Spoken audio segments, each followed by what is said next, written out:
Okay, we are recording, and we're calling the meeting to order. Julia, if you could do roll call Sure. Lori Dworak, here. Dave Giroux, Here. Jeff Flynn, Here. Cassie Jacoby, Here. Nancy Kavanaugh, Here. Craig Montanari, Here. Chris Pop. He is not here this evening. Brian Smith, Here. Julia Schiavi is here. Our tax collector, Lynn Chrissy. And thank you, Lynn, and our treasurer, Lisa Hobarth. Roger that. Okay. Thank you. And we do have public here.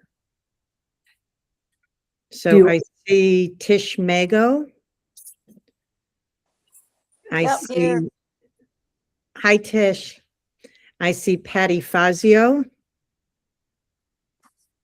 I see Lisa Beth, which would be Lisa Hober, and I'm guessing she's also public, not as a treasurer. And I did see, Michael. Denny Lane is here. And Michael. And I did see Michael. I don't see him. Oh, there he is. Yep.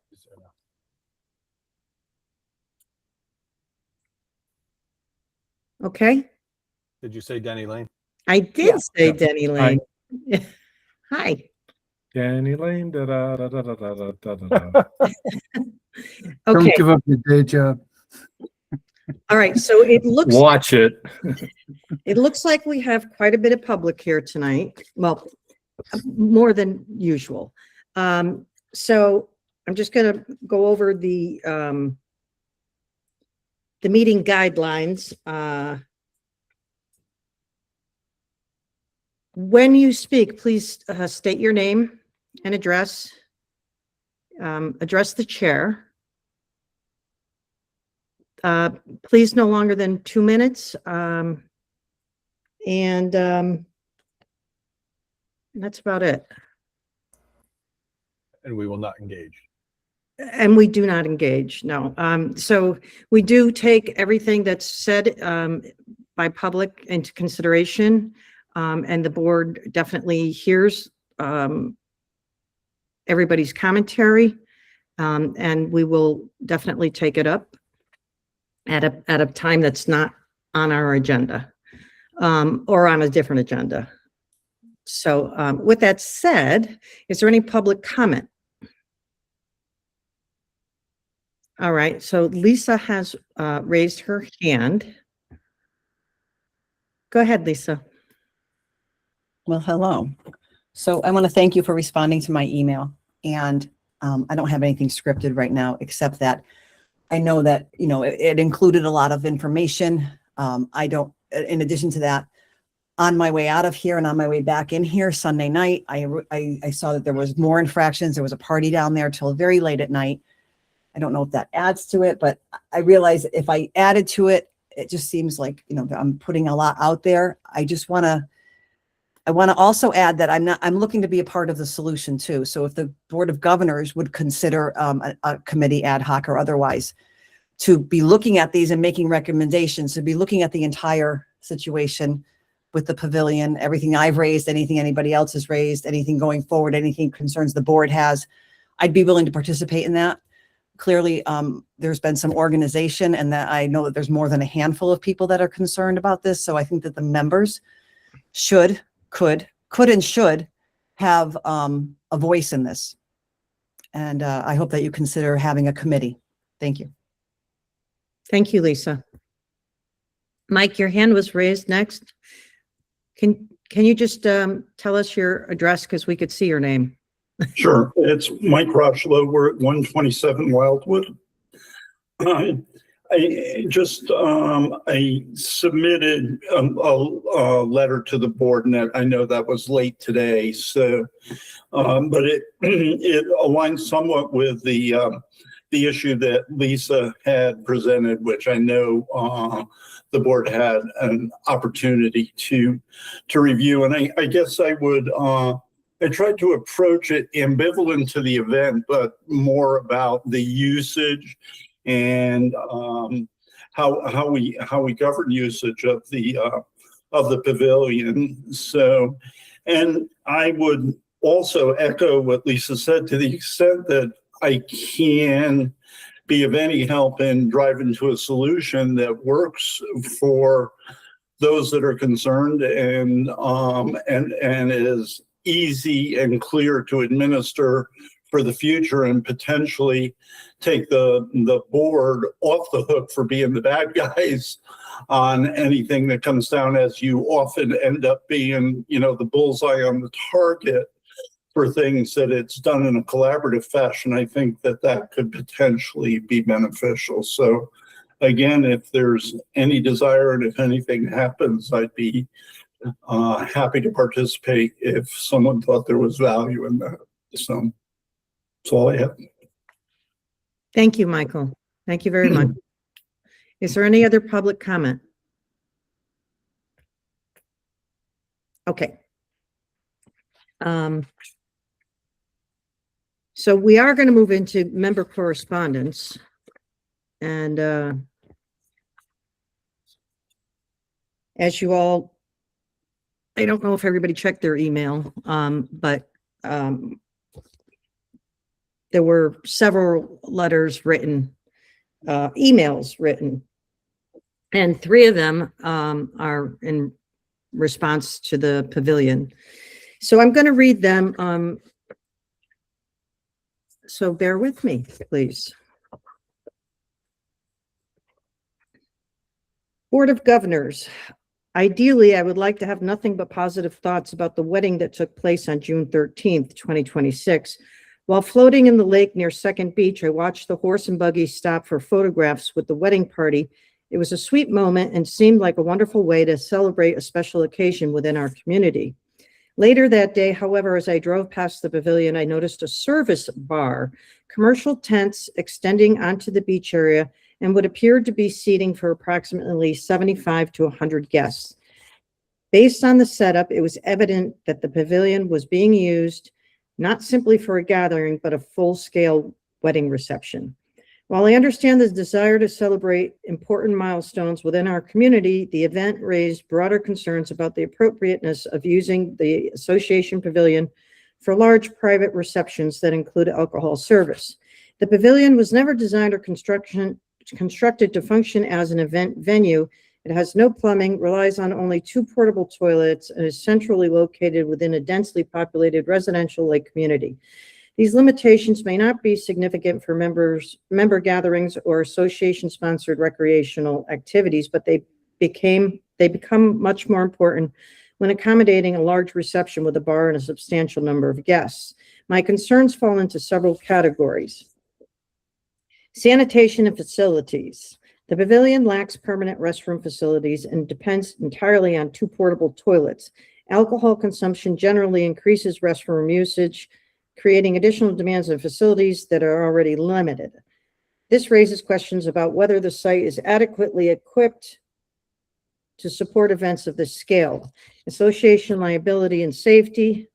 Any large gathering involving alcohol introduces additional risks, including disorderly conduct, property damages, injuries, or impaired driving on residential roads. There were issues associated with this particular event, therefore, potential liability to the association should be carefully considered when evaluating future requests. Impact on members and common areas. Large receptions can affect the enjoyment of the community by creating increased traffic, parking overflow, noise, and extended occupation of common areas intended for all members. The pavilion sits at the heart of our residential community, making the effects of large events more noticeable than they would be at a facility specifically designed for such purposes. Perhaps my greatest concern is the precedent that may be established. Approving one wedding reception with a service bar may create an expectation that similar requests will be approved in the future. Over time, the pavilion could gradually transition from a community amenity intended for members gathering into a venue for large private events. Such a shift could lead to increased wear and tear, higher maintenance costs, traffic and parking concerns, noise complaints, and disagreements among members. It could also change the character of an area that is intended to serve a year-round residential community. Regardless of where such requests occur on the calendar, I believe it is important to consider whether venue-style events are considered the original purpose and design of the pavilion. For that reason, I respectfully request that this topic be placed on the agenda for discussion at the next Board of Governors meeting so that clear expectations and policies can be established regarding the future use of the pavilion for large private events. Thank you for your consideration. That was one letter. So bear with me because I have two more on the same subject, and then I have one additional regarding something else. So this letter was actually written to the person who wrote the first letter. And then it was forwarded to me. So it says, "Good morning. Following up on our conversation yesterday, I would like to share my concerns regarding the use of the pull-up pavilion. As a neighbor whose property borders the area, I observe the daily activity and believe the following points should be considered as constructive critiques for future operations when considering a member-planned event, child birthday versus member-large venue gathering wedding. Alcohol service and liability. I am concerned about the presence of a erected full-service bar and bartenders on association property. We must ensure liquor commission laws are strictly followed. There are significant liability risks regarding the possible service of minors and the over-service of guests, which waivers may not fully mitigate. Guest behavior. As events progress, the behavior and decorum of non-member guests often deteriorate due to intoxication. For instance, I recently witnessed a guest who had been overserved vomiting late in the evening near the porta potty facilities. Restroom facilities and loitering. The two provided porta potties are insufficient for the number of attendees for cleanliness and overuse.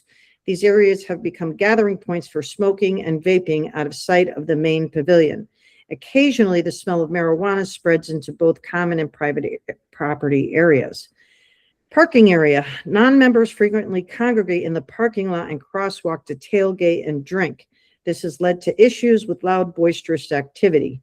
Many attendees' vehicles are without valid parking passes, consuming spaces for POLA members. Beach access. Large-scale events consume a significant portion of our common beach space, leaving very little room for other members to enjoy the area. I hope these observations are helpful as we look for ways to better manage the pavilion and its impact on our POLA community. I am open to future discussion if the board is interested in my input."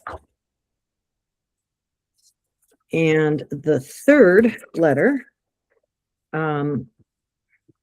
which did come in late, so I don't know if you all saw this or not, but this is for the public.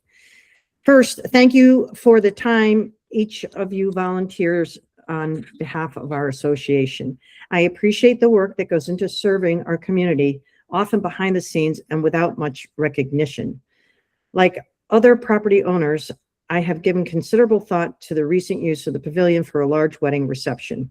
More importantly, I believe the event provides an opportunity to consider whether our current policies provide enough guidance when requests of this nature arise.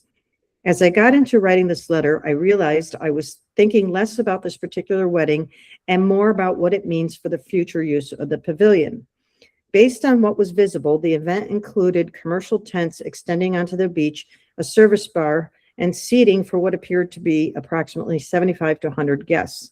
At that scale, the pavilion functioned less as a neighborhood gathering place and more as a venue for a large private reception. I think that's an important distinction. As I thought about this, I kept coming back to one question. At what point does the use of the pavilion change from a neighborhood gathering place into an event venue? Once the question is answered, I think the related issues become much easier to address. The pavilion is one of the association's shared assets and one of the amenities that makes Lake Hayward special. Like any shared asset, its intended purpose should help guide how it is used. There is a meaningful difference between a birthday party, graduation celebration, family picnic, or baby shower, and an event requiring commercial tents, outside vendors, alcohol service, and accommodations for nearly 100 guests. One of the board's responsibilities is protecting the association's shared assets while balancing the interests of all property owners. Events of this scale naturally bring additional considerations: increased traffic and parking, greater demands on the facility, alcohol service, commercial vendors, and significant number of guests all create risks that simply are not present with the smaller gatherings the pavilion was intended to accommodate. The board has an obligation to consider not only the success of a particular event, but also the consequences if a future event does not go as planned. Whether those risks ever materialize is not really the point. Good governance means thinking through those possibilities before approving a use that extends beyond what the pavilion was originally designed to support. That includes not only the potential liability to the association, but also the broader responsibility to protect the interests of all property owners. There is also the issue of precedent, which may even be the most important consideration. If an event of this nature or scale is considered an appropriate use of the pavilion, future boards may find it difficult to distinguish between similar requests. Over time, the pavilion could gradually evolve from a neighborhood gathering place into a venue for large private celebrations or other events. I do not believe that was the purpose for which this shared asset was created, and I hope it never does. I don't know whether our existing policies anticipated an event of this size and nature. If they did not, I believe this is an appropriate opportunity to review them before similar requests arise in the future. Establishing clear guidelines regarding attendance, alcohol service, commercial vendors, tents, parking, event duration, and other appropriate considerations would provide future boards with a consistent framework for decision-making while helping preserve the character of the pavilion and the quiet enjoyment of the surrounding neighborhood. My intent is not to revisit one event or second-guess a decision that has already been made. Rather, I hope we use this experience as an opportunity to establish clearer expectations for the future. Doing so will provide future boards with a consistent framework for making these decisions while preserving the pavilion as one of the amenities that make Lake Hayward such a special community for all property owners. Thank you for your consideration and for your continued service to our association. So that was the third letter regarding the pavilion.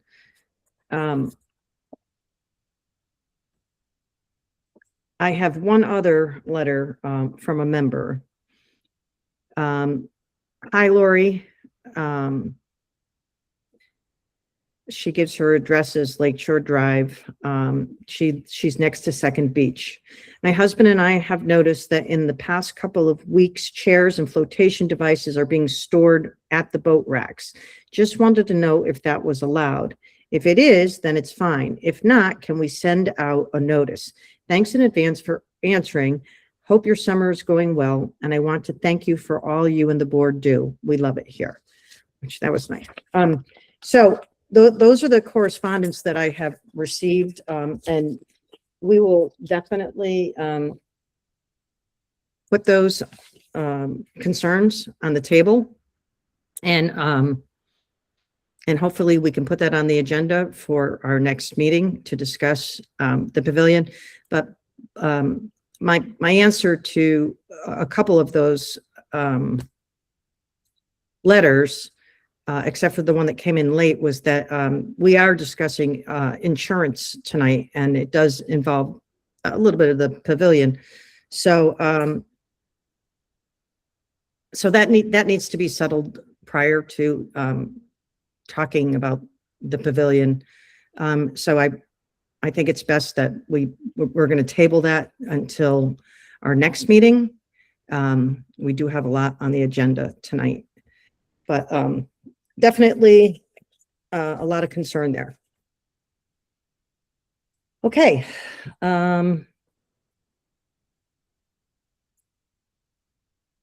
So in my officer's report, I just want to mention quickly that we did finally get the garden committee assembled together. And Lynn Chrissy and Jim Bennett have offered to co-chair. Thank you, wherever you are, Lynn, because I can't see you anymore. There are 12 people altogether. I don't know if they all responded. Lynn has reached out, but I just want to mention who they are and thank them all. Ted Wamaster, Chris Papalizio, who has said he will be the muscle. Jen Jandro, Nancy Kavanaugh, Mary Papalizio, Lynn Chrissy, Jill Ellie, James Bennett, Karen Papalizio, Christine Bagnati, Jessica Lyman, and Patty Fazio. Just a big thank you to all of them. And the beaches the gardens identified were First Beach, walkways, north entrance sign, Second Beach rain garden, Second Beach lily garden, Third Beach shade garden, and then future gardens were tennis courts and bio basin. All that to come later.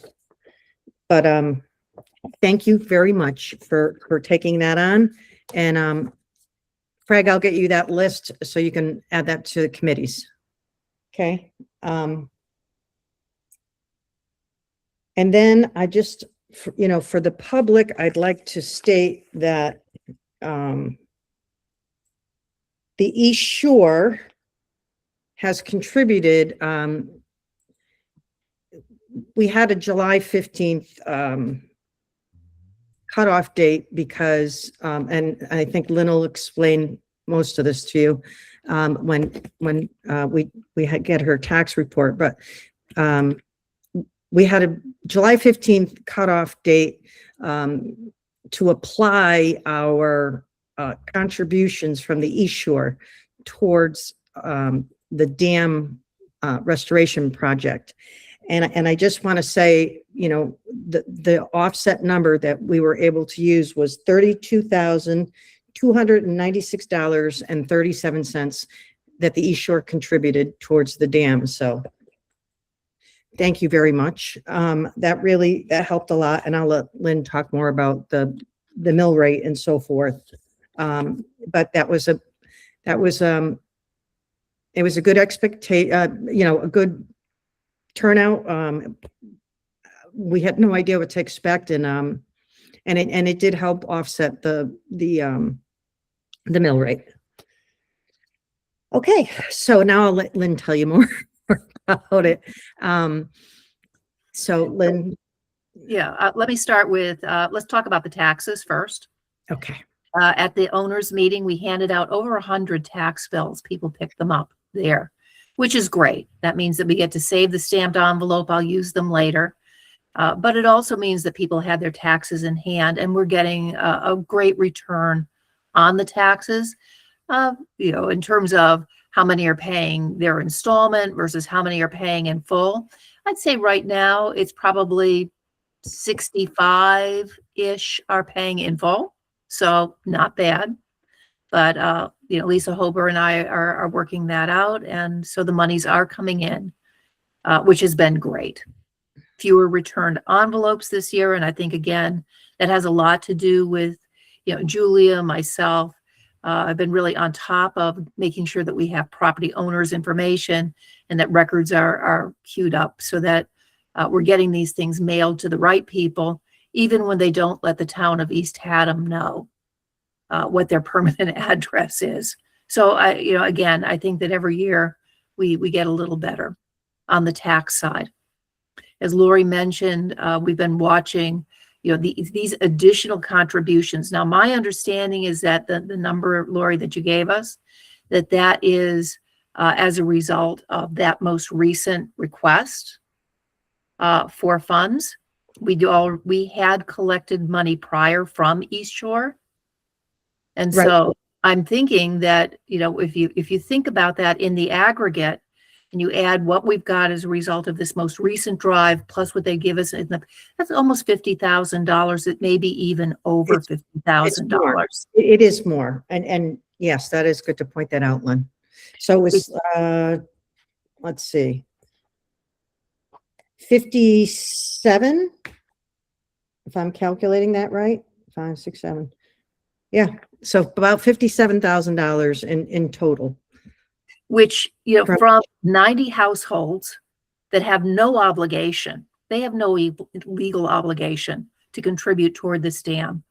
But that's a lot of money that they've reached out and helped toward us.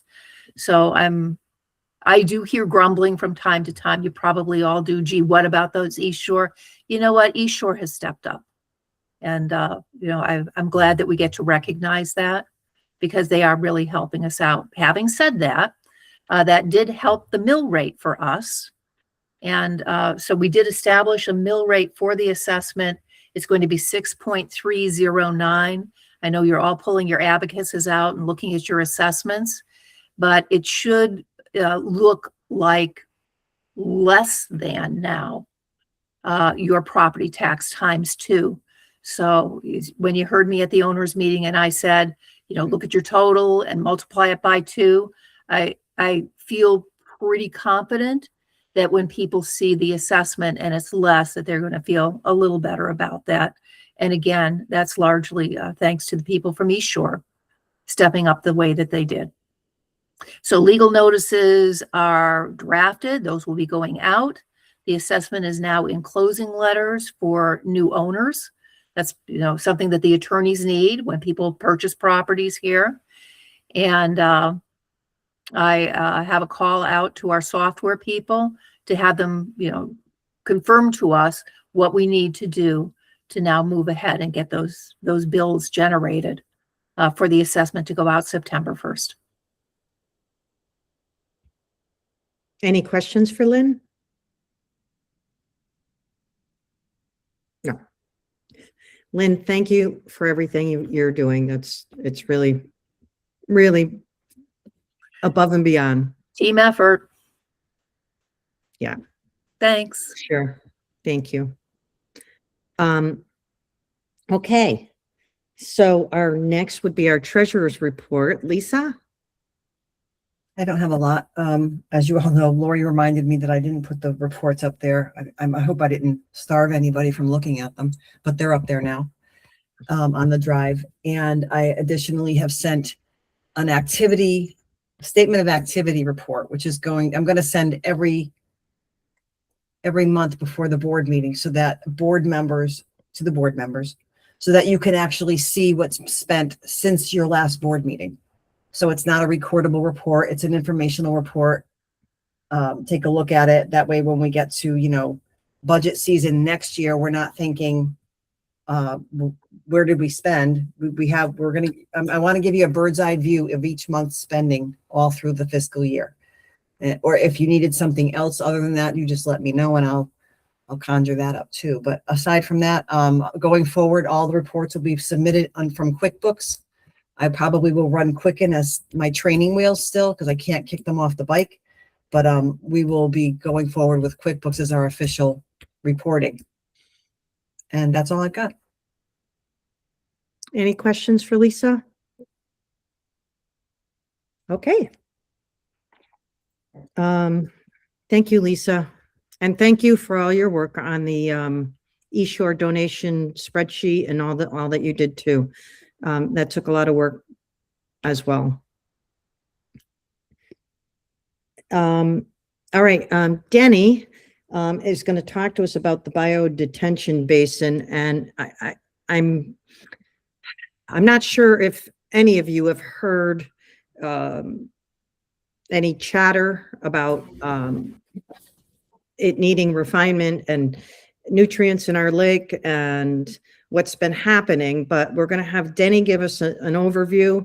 I've been following it pretty closely, and I think it's time that we need to do something, and I think Denny can explain all that to you.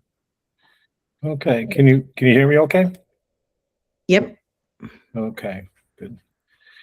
So I'm not sure how long ago, I'm relatively new to the program here. They did the work probably 4 years ago or so.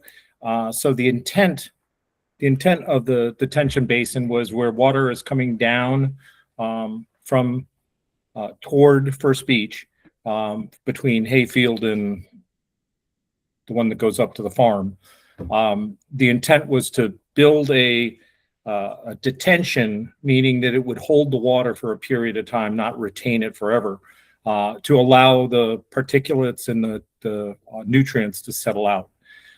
That was the goal of the program. It had been implemented. Now that it's been in use for a while, the sense is that it's not as efficient as it could be. The water does come down the hill. It does, but most of it just goes right through the pond or the basin and goes out into the lake. So, is there, Lori, a way I can share a PowerPoint here? Yeah, share screen. So if you look down on the bottom, there's a little, looks like a little TV with an arrow on it, Oh, yeah, okay. monitor, Oh, no, it's and gonna that's ask me share your once. screen. Yeah, You may have to give him permission to do it, I think.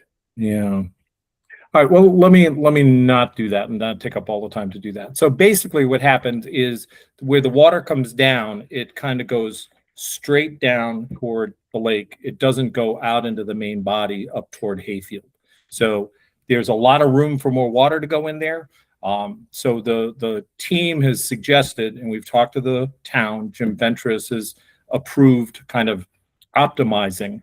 And that would be to put a small berm, we're calling it, which would be where the water comes down the hill, put in essence like a small dam about 18 inches high, filled kind of L shape. So it would kind of come down and push the water over toward Hayfield up to about 18 inches. So there would still be at least a foot before, so there would be plenty of room for it to spill over into the drain and out into the lake. But the intent is it would have quite a large volume that it could then sit there and allow to percolate down into the sediment.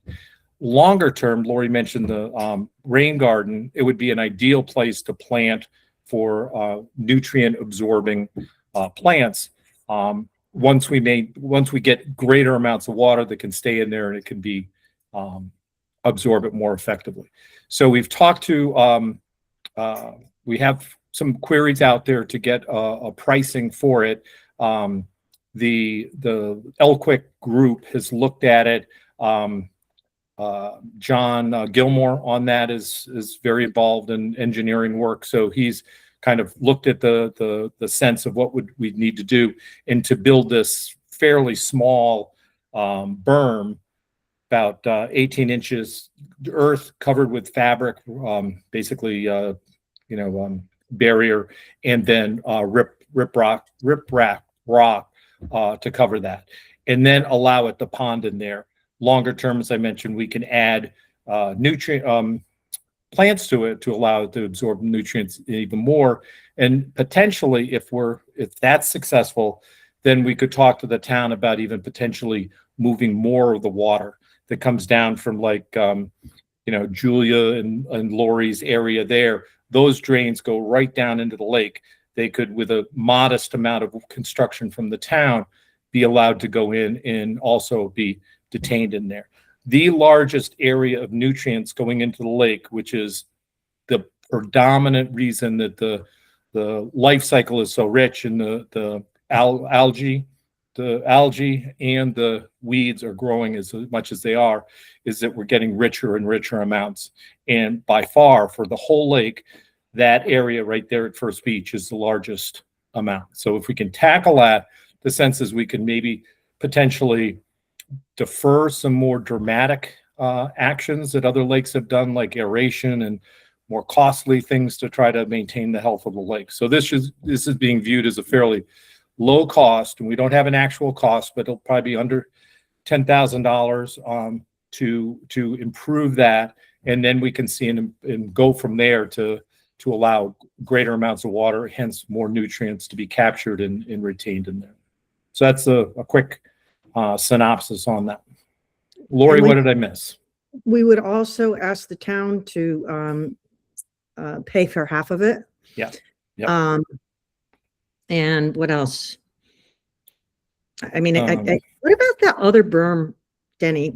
So there was the dam berm, but then they wanted to come out. Yeah, we initially thought we'd have, I wish I could do this. We initially thought we would do one, we kind of called it the hip check, where the water comes right down steeply down the hill into the basin, it would shoot over toward Hayfield. And then we would put a dam close to the overflow. Instead, what we've decided is we could do one L-shaped berm.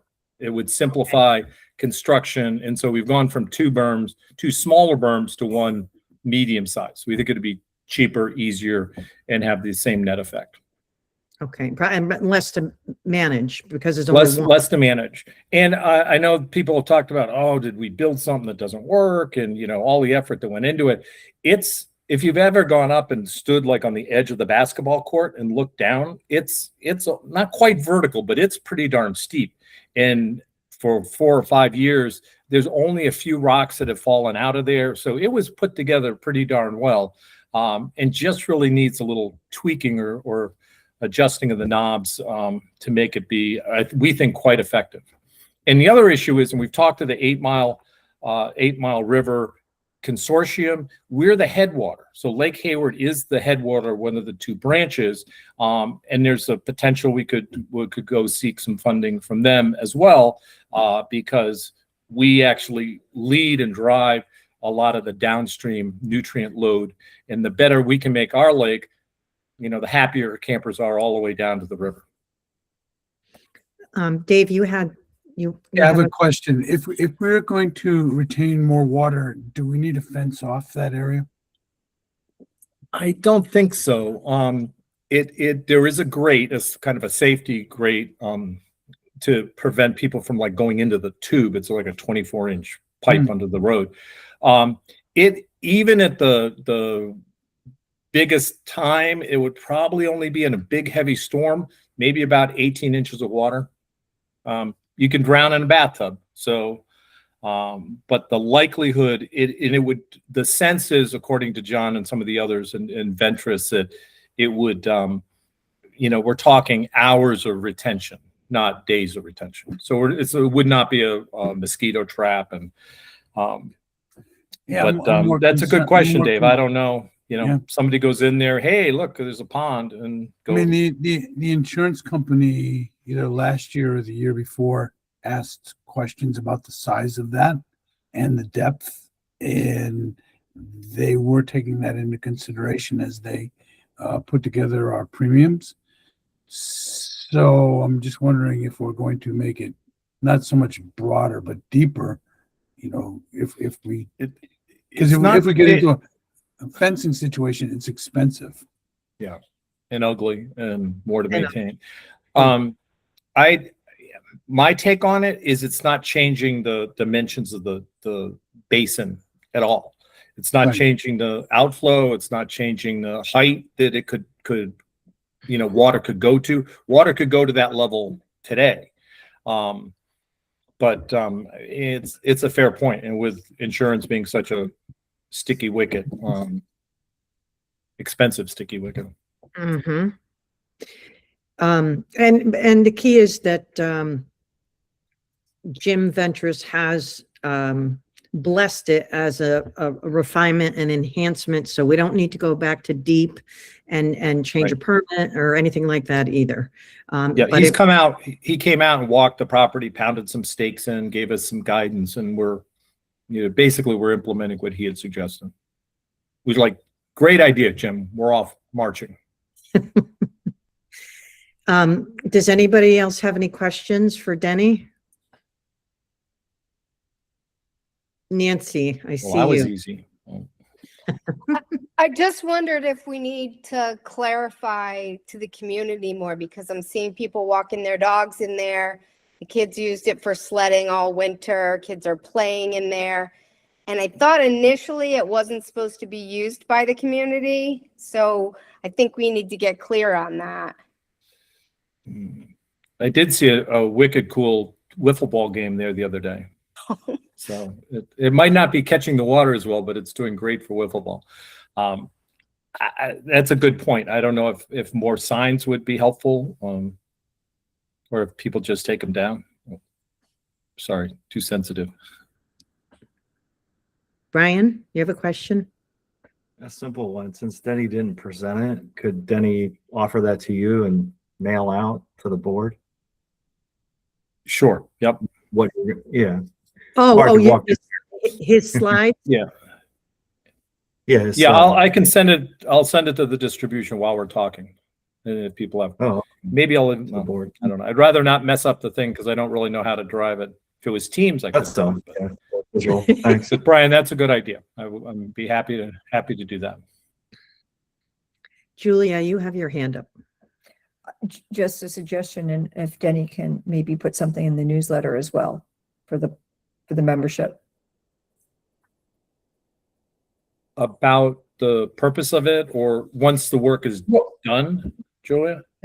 because people are seeing the activity there. They're seeing that you've had several meetings, they're seeing stakes, there's a lot of talk, and I just think talk can be dangerous because they don't know the Okay. facts. That's all. Okay. So Yep. consider that.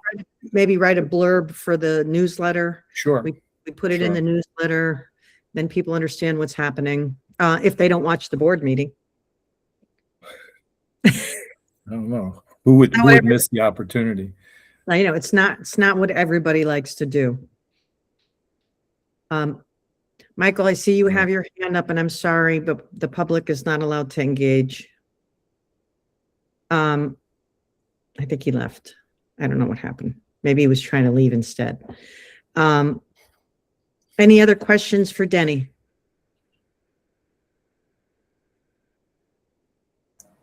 Thank you, Denny. Okay, thanks. All right. Thanks, Denny. Great presentation. Thank you, Madam Chair. You could stay if you'd like. I might just do that. I've learned a lot so far. See? Okay. This is the one, so the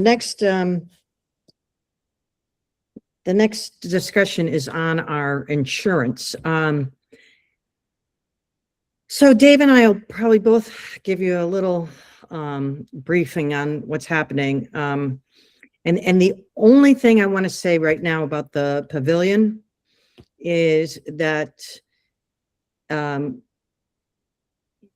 regarding insurance, that weddings are a high exposure for us. Did we know that? Did we know there was going to be 100? Whatever, that doesn't matter. I don't want to talk about the pavilion right now, but I do want everybody to know that that does cause high exposure for us insurance wise. So I did sign the general liability insurance, which was $22,145 last year. This year, it's $22,793. Not a big deal, right? But I also was looking through it, and I know y'all aren't going to be able to see this, but if you see this, where am I? Anyway, there's a list here of items, and there's 14 items, and only one of them is higher than our deductible. Our deductible is $5,000 on our general liability, and all of these items except for one are under $5,000. So I think there needs to be more looked at a little closer in our regular general policy. And I can let Dave speak more on that because he's doing some more research. And then the second thing I just want to, I'm just giving a brief now because I'm sure we're going to have a lot of questions. So what we're struggling with right now is the umbrella, which back in 2020 was raised from $10 million to $15 million. I researched my email, The insurance company researched their email and there was no reason for it. I mean, there was no apparent reason for it, except for, back then, the, premiums were pretty close in the same range. So maybe it was a, why not type thing. I really don't know.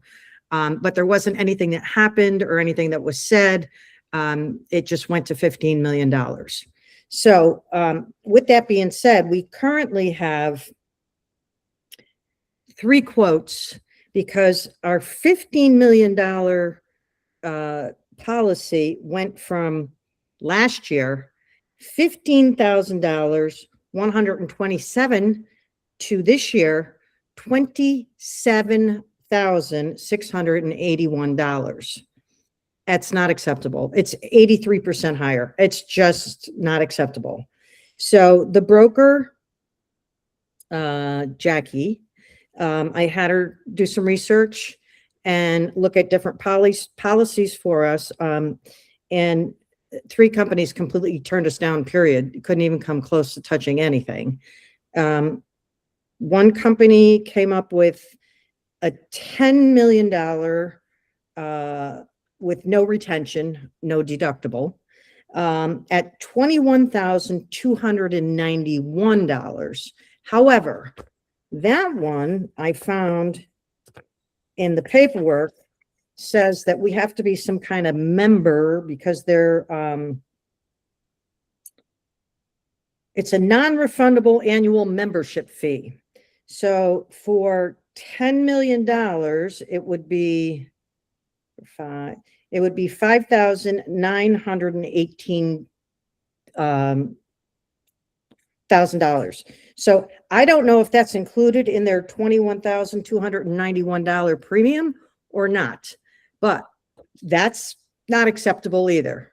Not even close, right? So if it was in addition, that's another $6,000. We're back up to the $27,000.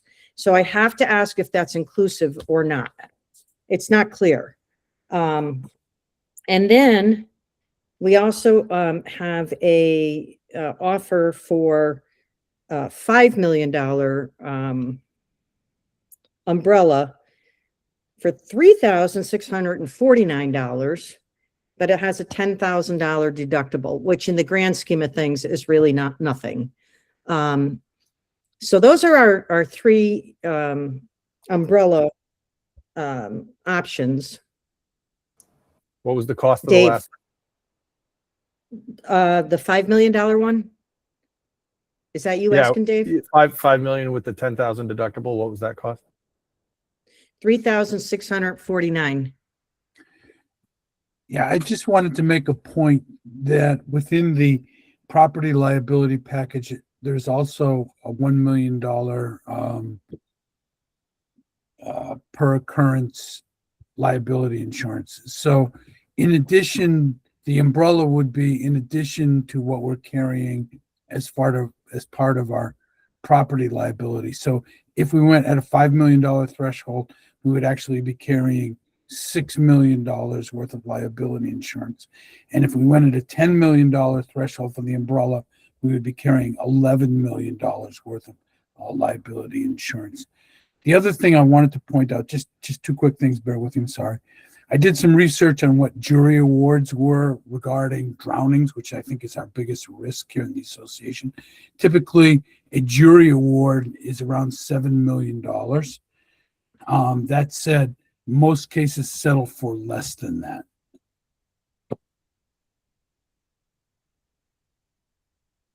So those are.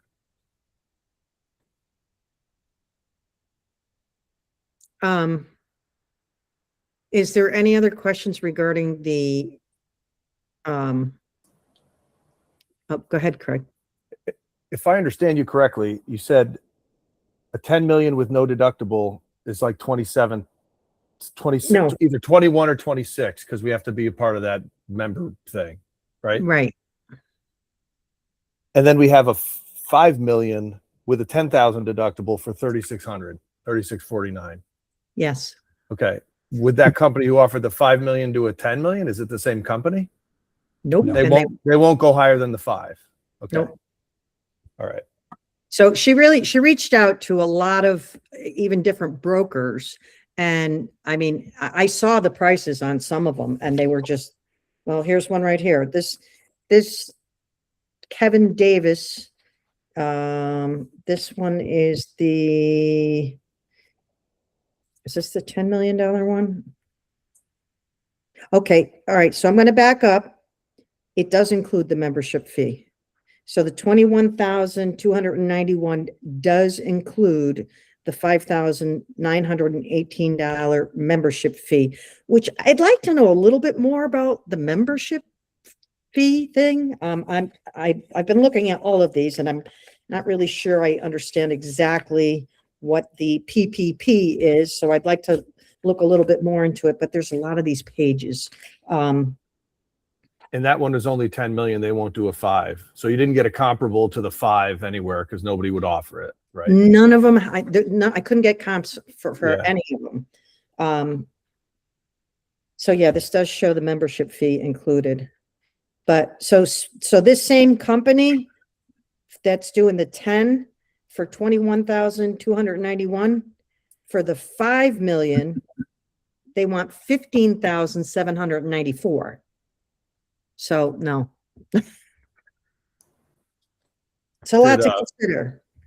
Yeah, I mean, just a couple of things, and I'll share with you that I've been doing some research on alternate brokers because, we've been working with Hub, which was originally I can't remember the name of the original company, but they were acquired. We have the same agent and we have the same person managing our account. But we've been looking at alternatives to find out if we can do some benchmarking on what this looks like going forward, because we're not sure that the evaluations of our policies are current, and we're not sure what the outcome of that's going to be. Okay, but there is some work being done on that. But it's not going. So just for clarification, it's not going to impact these decisions that we're making this evening. Dave, did they look at increasing the general policy from 1 million to 2 million? You mean on the property? The property, it has a 1 million per occurrence and 2 million on an annual basis. Okay. Right. And I did send out, I think I sent this out to all of you guys if you want to look at it. And it's the deck page. So, but I sent out the whole thing. So you got to find the deck page. But yeah, it's hired and non-owned auto included. So everything else in the policy, I mean, workers' compensation varied by $1. Employee dishonesty didn't vary at all. So our biggest issue is The umbrella. the umbrella. Yeah, I mean, and we have, if you look at it from an underwriter standpoint, we have a considerable amount of risk.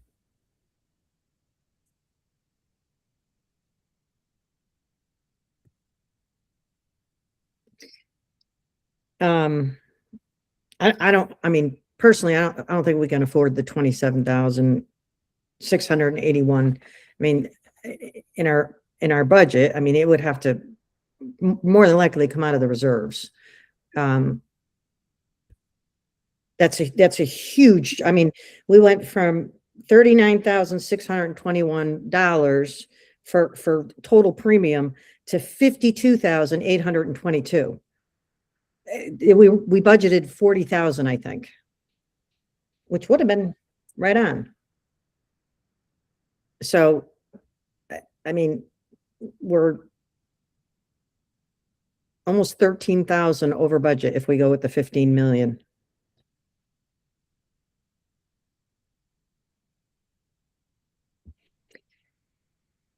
So, so I did some research, and I know Dave did some research, and the research I did based on our moderate size, our 3 beaches, all of our amenities. I put them all in there. And it said, my research said between 5 and 10 million would be adequate. And I think Dave came up with the same thing. Yes, yeah, most people have between 5 and 10 million. I didn't find instances where they were carrying 15 million. But I mean, what we need to decide this evening, because we're basically without an umbrella policy right now, is what we want to do. Correct.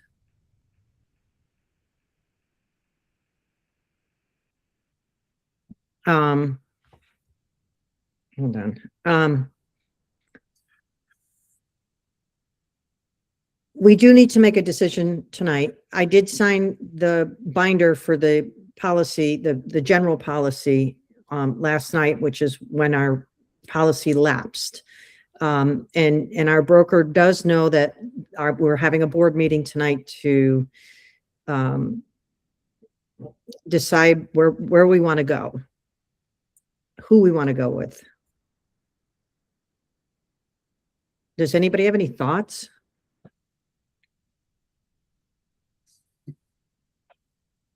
I see like a deer in the headlights here. Well, I'm just thinking, what am I thinking? Craig, I know you deal with insurance, and I know Right. you looked yourself at one point. Yeah, but I'm saying, I guess the initial thought is we have a gun to our head. Pardon that.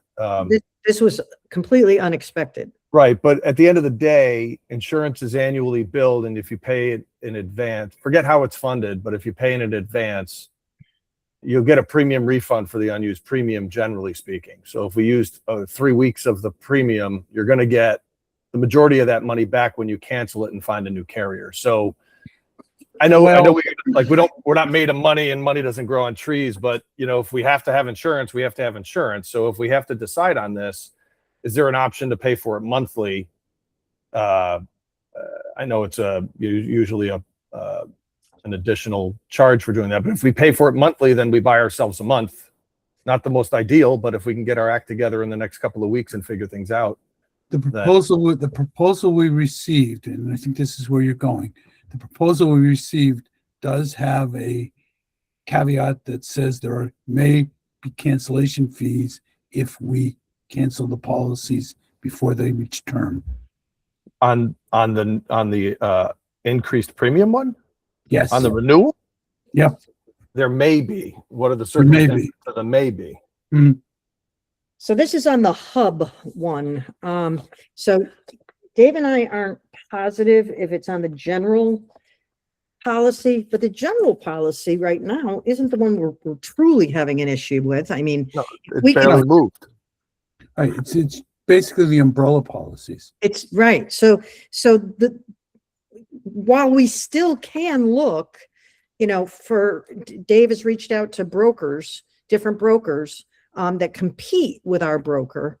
The 22,793, I mean, it went up $500-600 from last year, which isn't horrible. Although That's I am, Philadelphia, right? that's Philadelphia, and I'm kind of going through it with a fine tooth comb. And I mean, they still have people on here that are no longer, well, one of them's deceased, who is one of the contacts. They have a lot of old information on here that really needs to be updated. So I've been scouring through it and having them update, and I let them know we have security now, things like that, which make our stance a little more helpful. Brian? Who are the- Sorry, go Can back. I present what you sent? That might help be visual. Could you do what? Oh, yeah. For Denny's? Well, no, Oh, not for Yeah, that. sure. For this. Oh, I'm, let's see if it's working. yes, perfect. Perfect, Brian. Thank you. Is this for public eye or for private This is, eye? it's Uh, fine. This is Okay. what this is the paper I'm looking at. That's fine. This is what we were all sent, yeah, that she's talking about. Right, so this, Philadelphia, Cincinnati Insurance, The old Liberty Spinnaker. so the expiring one you see is on the other side, and then well, depends on Yeah. your relativity. The farther left side is the new one. Yep.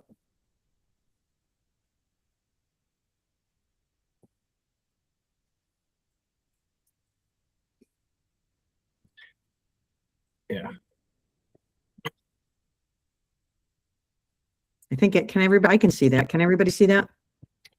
Who's our liability? Our liability is with Greenwich right now? Yes.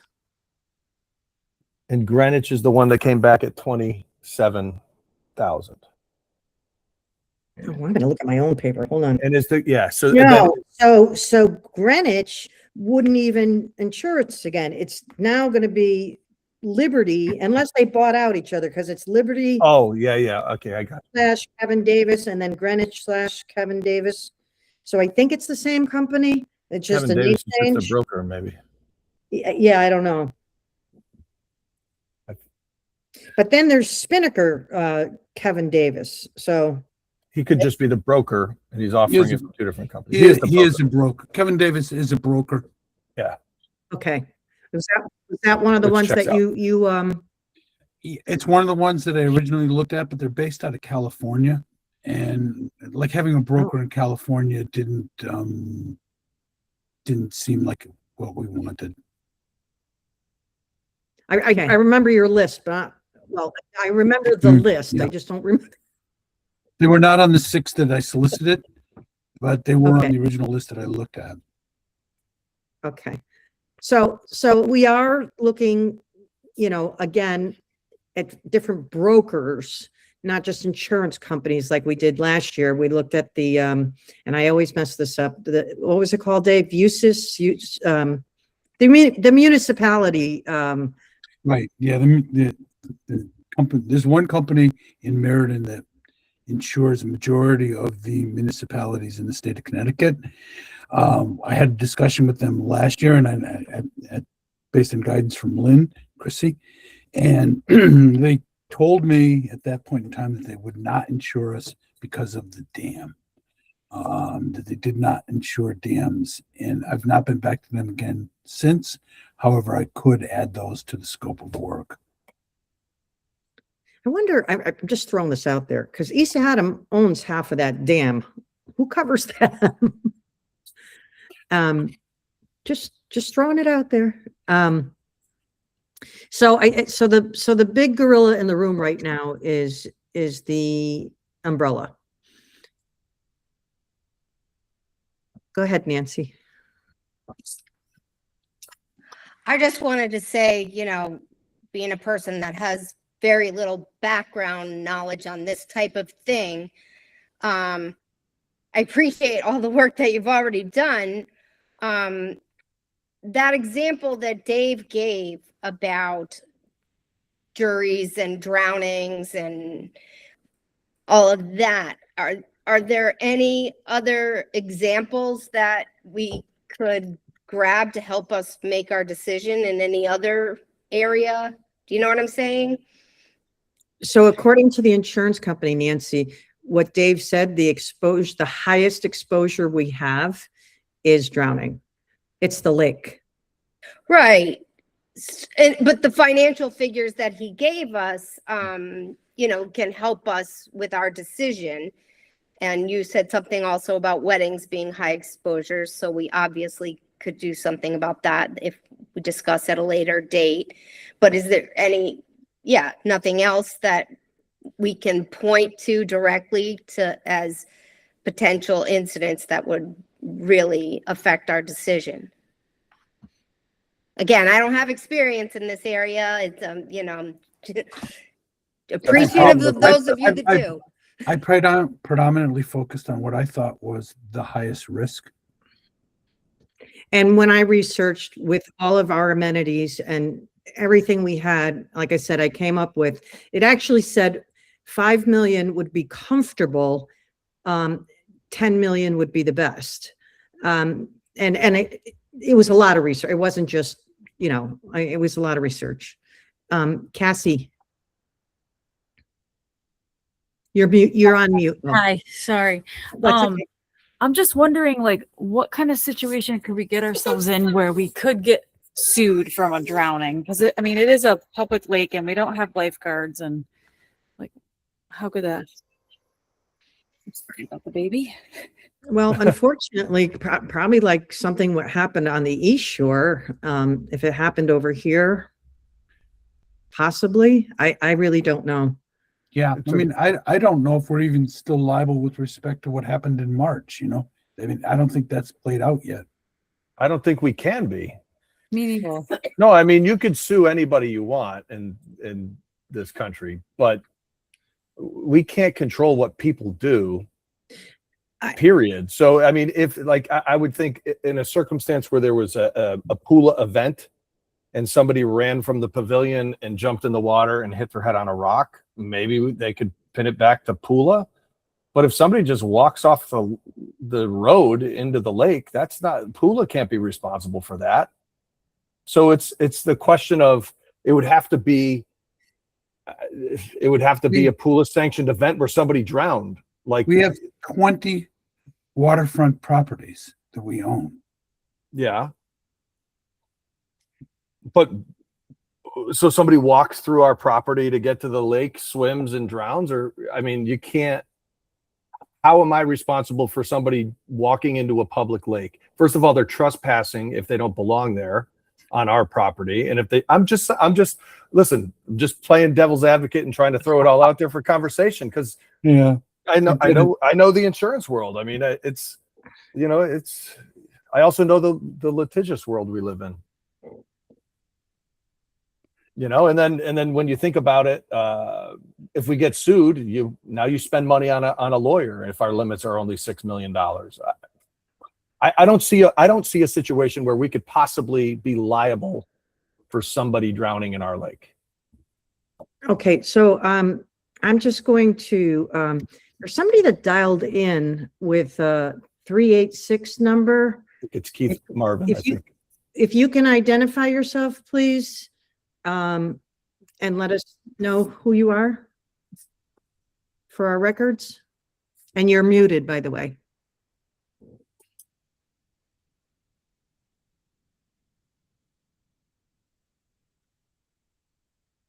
I'm 99% sure it's Keith Marvin. If they don't identify, do you want to kick them off? Well, hold on. Hold on. He just texted me and said he was in, and that's when I saw the number pop. It is him. He says Okay, it's yeah, I was just looking up his number. Okay. Yeah, that's him. He's probably not knowing how to unmute himself. That's okay.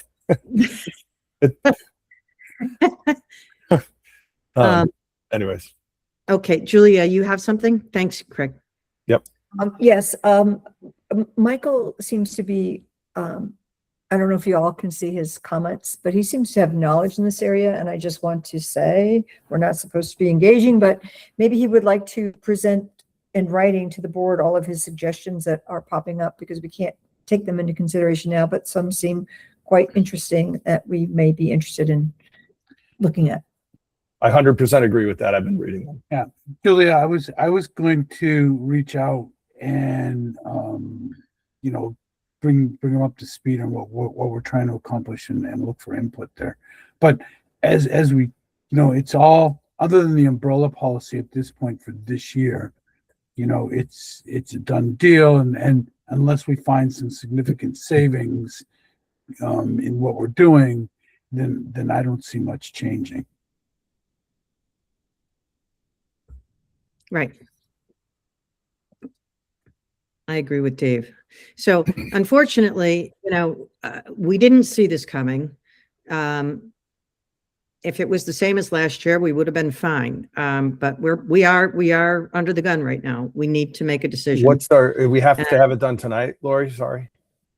I have to bind with her. Go ahead, Julia. Would you like a motion to change the dollar amount of the umbrella Well, I'd like to make sure everybody's done with the discussion? Yeah. Can anybody I else mean- think of something we're gonna get sued for more than $6 million?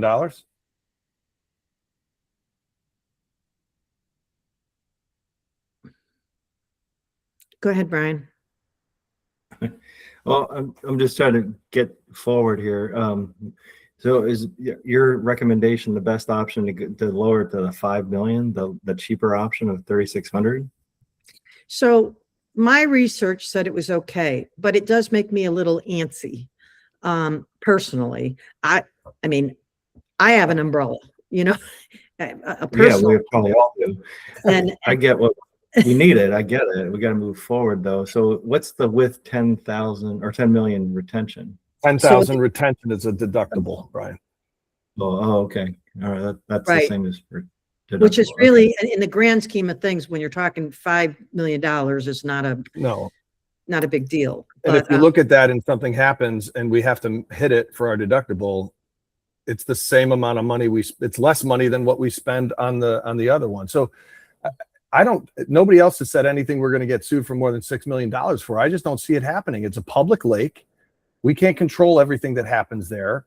We just have to make sure that from an insurance standpoint and from a communication standpoint, we have all of the things in place in our pavilion that we need to have in place so that it lessens our risk, right? Right. Signs for like no underage drink. I'm like, we need more signs, right? But however, whatever we have to do to cover our butts, so I just want to mention the what happened in March.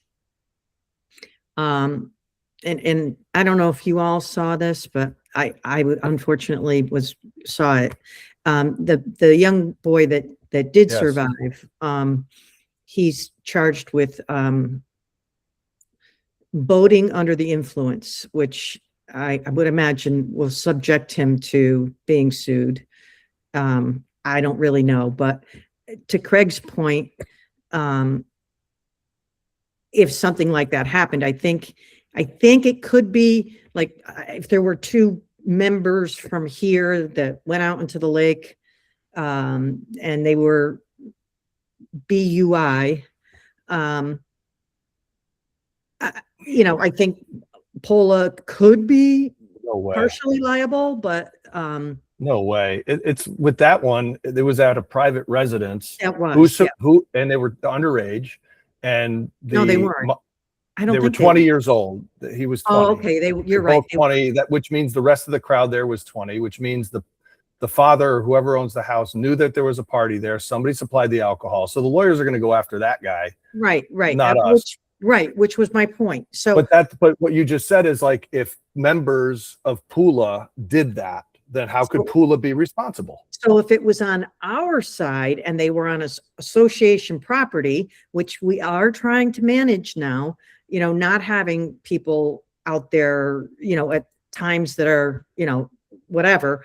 But if they were intoxicated and went off our property, I don't know. I think that would be a question to ask a broker. It's if they went off of our property, we are not liable for other people's actions. We did not supply them the whatever that got them, we didn't do anything. We can't, short of putting up fences with, barbed wire, we can't keep people away. I wouldn't be like, you wouldn't be liable if I walked through your backyard, jumped your fence around your in-ground pool, and I drowned in your pool. You wouldn't be liable for that if I jumped your fence and you had all of the required measures around it. My wife could still sue you, and she probably will, but how could you be found liable for something that you've done all of the things that are required of you to prohibit? Yeah, I don't know. I don't know the answer to that, Craig. Cassie, did you want to say something? I was just saying the same thing. If we're not providing the alcohol, even if there's like a ban or something, but we're not providing the alcohol, I don't see how we could, if the same situation happened, be liable. I know. Well, here's the deal. I tend to agree with you guys, but we're speculating because none of us know. That's true. Mhm. And that's the I beauty of wanted the to- risk management business, is you have to speculate, unfortunately. So I definitely, I mean, go ahead, Julia. Because none of us have this expertise, and Michael is on this call, and he keeps giving us pointers that we can't, actually, they disappear before you can fully digest them. I think one comment he said is table the umbrella for this evening and increase the general liability to 2 million. For now, I don't know. We don't know enough. And this is like we're drinking from a fire hose tonight, trying to make a decision. It's no way to make a decision. Correct. So, What do you Dave, recommend, Julia? well, Breaking rules and asking this Michael his opinion, because he's a member of the association. He seems to have some expertise in this area. And because of the situation we're in, I don't know how we could be fine breaking Robert's Rules of Order or something. I don't know, make an exception. Allow an expert. We can allow an Well, expert. maybe you can ask Michael if he's find out right now if he's what his expertise is, and if we you can- deem him expert, listen you to can- what he has to say right now. in the lower right corner, Lori, you can click the little comments and it'll pop up. You can see his comments there. They're all Oh, there. 'cause I was seeing the same thing. They were coming up and going away before. Yeah, but if you click the comment section, it's it looks like a Oh my little God. chat box. Yeah. You can see everything he's saying, and they're all valid points. I've been trying to sneak them in so that he could see that I'm seeing them. I've been trying to read them and like Julia said, they disappear. So give me a Let's moment. make an Okay? exception and bring him in right, because we let me- need guidance. I need guidance. Yeah. I think what he means is put a hold on the umbrella, meaning we bind the coverage and move our general line up to 2 million, which is the premium on the Philadelphia policy, general liability, isn't going to jump too much, I would imagine, if we doubled the liability limit. God only knows. But if it does, let's say it goes up $5,000, and then we have 2 million there, 4 million per 2 million per occurrence, 4 million per year, then we've got a 5 million umbrella. Now we have 7 million of coverage. And if that goes up, I'm speculating 5,000 or 6,000 from 22 to whatever. And then we're spending 3,600 on the other one. We're still paying less than we would be under any other of the options. And we're not sacrificing any liability. Again, I can't imagine a world where we're going to get, like, what are we going to get sued for that much money for? As an association, we don't do things that would cause that much harm or damage. I mean, there's no worse harm than death, right? But how can we be responsible for other people's actions? It just doesn't add up. Do we make a motion to ask Michael if he wants to speak? Can we even do that under Robert's rules? Yes. We can invite an expert and yes. All right, I make a motion to ask Michael if he would like to jump in here and provide some oversight or thoughts. Is anybody going to second that? Is anybody going to second the motion? Julia seconds. All in favor? Aye, that's fine. Aye, aye, aye. Any nays? Any opposed? Any opposed? No, abstentions, not opposed. Nays, okay. Nancy's nay. It looks like we have discussion. Nancy would like to say something. Well, I was going to abstain or say nay, not because I don't necessarily value what he might have to say, but because I think that Lori already signed our policy, our liability policy. So changing that after it's already signed, I don't know if that's an option. And number two, I am hesitant to go away from the process. And I think we need an umbrella policy anyway. So I was going to say to go for the 5 million because we know that that's within our purview. So not because I devalue anything Mr. Rocheleau might have to say. It's just I like to stick to the legitimate process that we have. So, and I think I would lean towards saying get that 5 million umbrella regardless. That's where I'm at. with my lack of experience. Okay, so are you a nay, Nancy? I can abstain. Okay, I don't know how it could be anonymous at this point. Mike just said based on commentary, I would only join if anonymous, and we've already said it. unanimous. Unanimous. I'm sorry. I read, I got my readers on. I got mine on.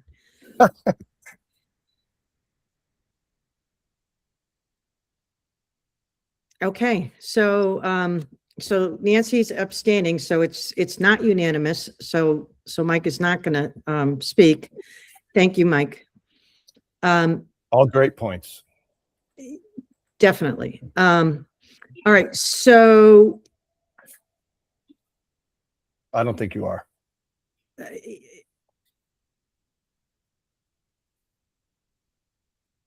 Julia, you want to say something? She's frustrated.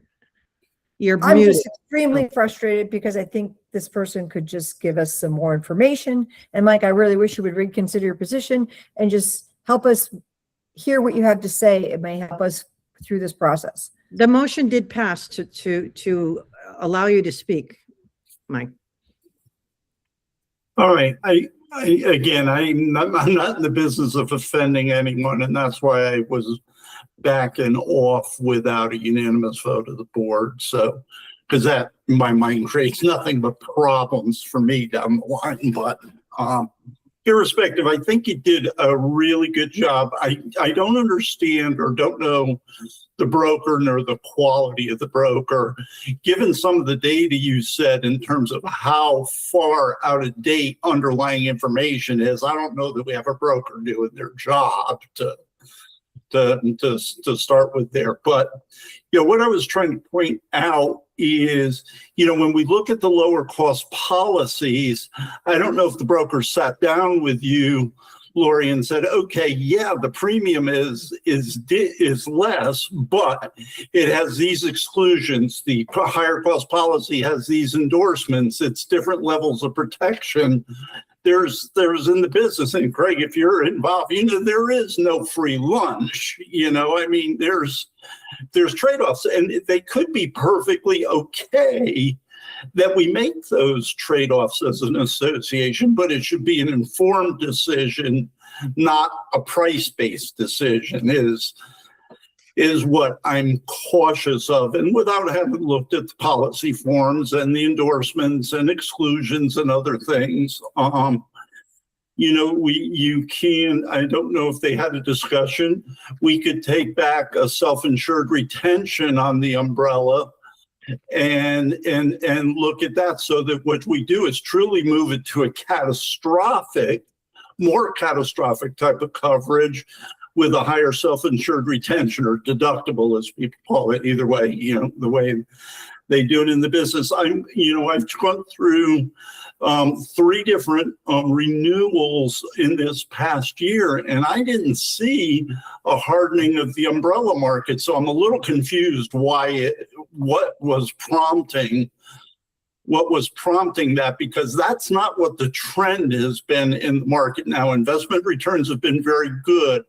The umbrellas, so I don't know, again, I don't know enough about who you're dealing with. It's just things are not what I would have expected to see there in that renewal. And again, Nancy, to your point, yeah, Lori signed off on the underlying GL policy, and one that gives us first layer of coverage on that. And we're talking a relative, what could be a relatively short window to make a better informed decision. So you're not running naked at this point in time. There's a 1 million per 2 incurrence, a 2 million ag already in place there. With a phone call, you can get what the number would be to move that to a 2.4 on the underlying policy. And if it makes sense, do that, which would give, you know, that additional layer of coverage. That happens all the time, not a big deal. Phone call, endorsement, bill, done.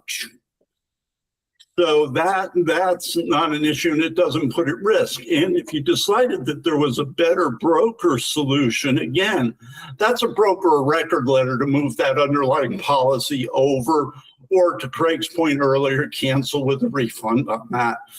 And, you know, either one of those are very doable. So I mean, if it was, Lori, if I was in your chair, I don't have enough information to bind that coverage over, say it's too expensive, say the cheaper is a better decision. It's all missing. And I don't know that you have the right resource in the broker to make that an informed decision. So I'm, you know. Dave, were you on that copy where I asked her all those questions about what she sent to each broker, and she responded that she sent the same exact information, and she gave me, so I did ask Mike what she, our broker, her name's Jackie.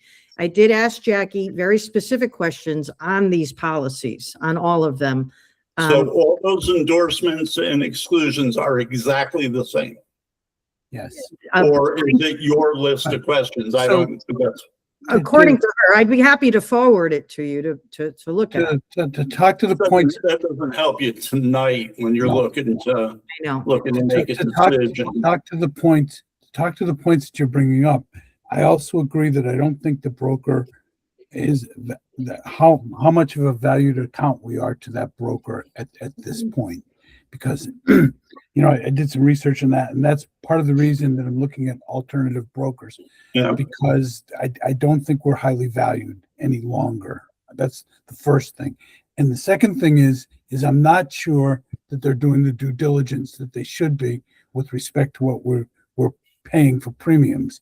And that's the second objective out of reviewing alternate brokers.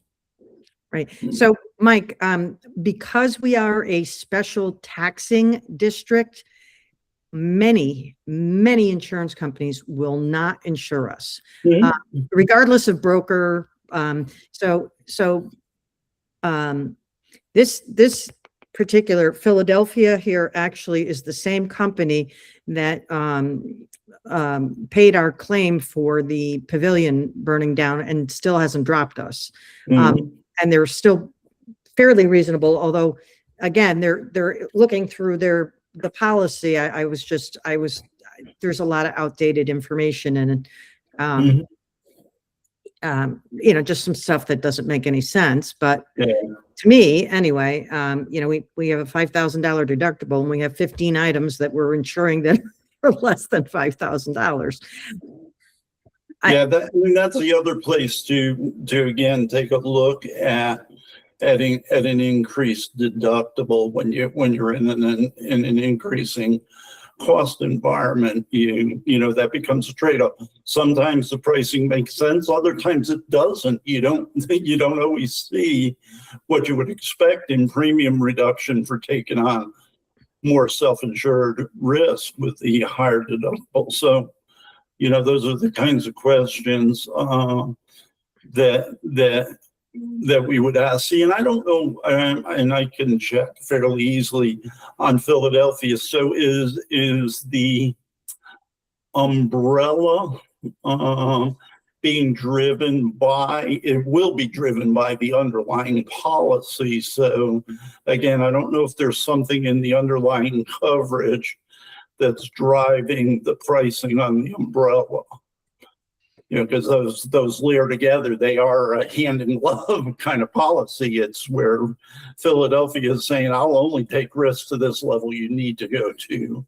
Right. So a lot of it is the dam exposure. And that's what I was going to ask about. You know, I think we said, you know, if we look at it right now with known issues with the dam, is that becoming a problem in the underwriting and have we presented the fact that what the plan is, what the timetable is on the dam? Does that become a risk mitigation? Does that hurt us? You know, those are a lot of dynamics in there that I'm, you know, unclear because I'm not involved in, you know, in putting the policy out.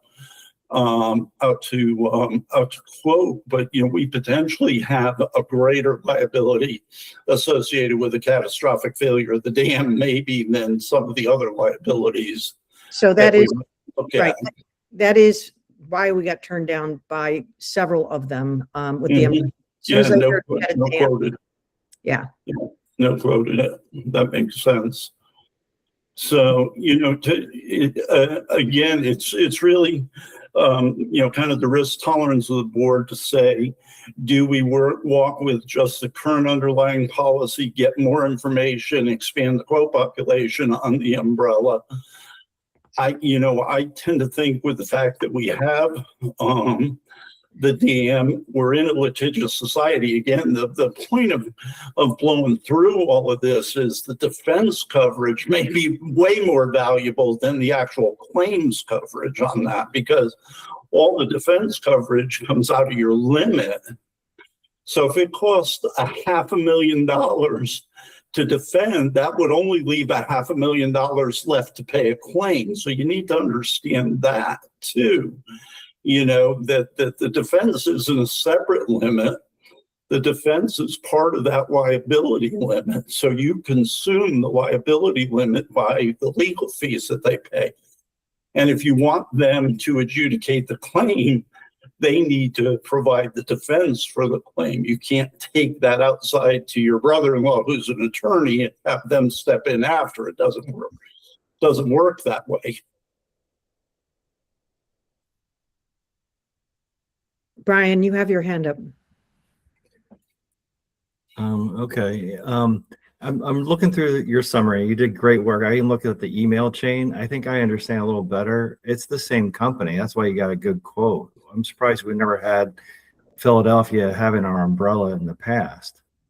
I mean, I have my umbrella with the same insurer as my personal property. I make a motion, we go with that 5 million limit, 10,000 retainer or retention. If you need to make a decision tonight, I think you've done all the homework we could do at this point. If you need that, I'll make that motion. Craig, is your hand up? Yeah, I was going to ask Dave Giroux, what did you say about there may be some cancellation? Which carrier was that with? It was not specific. It's just, It was- it's part of the proposal page that Lori shared with everybody. From, So it's on the hub. yeah, I'm trying to find it. Is Uh, that just, On the is that latest ju- one that came out today, it's on page 4. On So the is that- previous one, it's on page 3. cancellation fees may apply, short rate. All right, expiration date. It's not real specific. I think that's intentional. Yeah, I do too, Dave. Sounds like boilerplate. Yeah. Yeah. It's Brian, just something scroll to down be 2 aware pages. of. So Brian has a motion on the floor. Is somebody going to second that motion?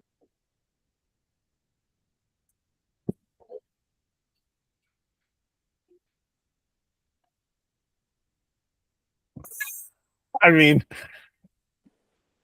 we just trying to move it along, or are we done with Well, I think the ultimate Q&A. solution, requires more work, yeah. but that short term, there is a risk that we're trying to mitigate. Agreed, Dave.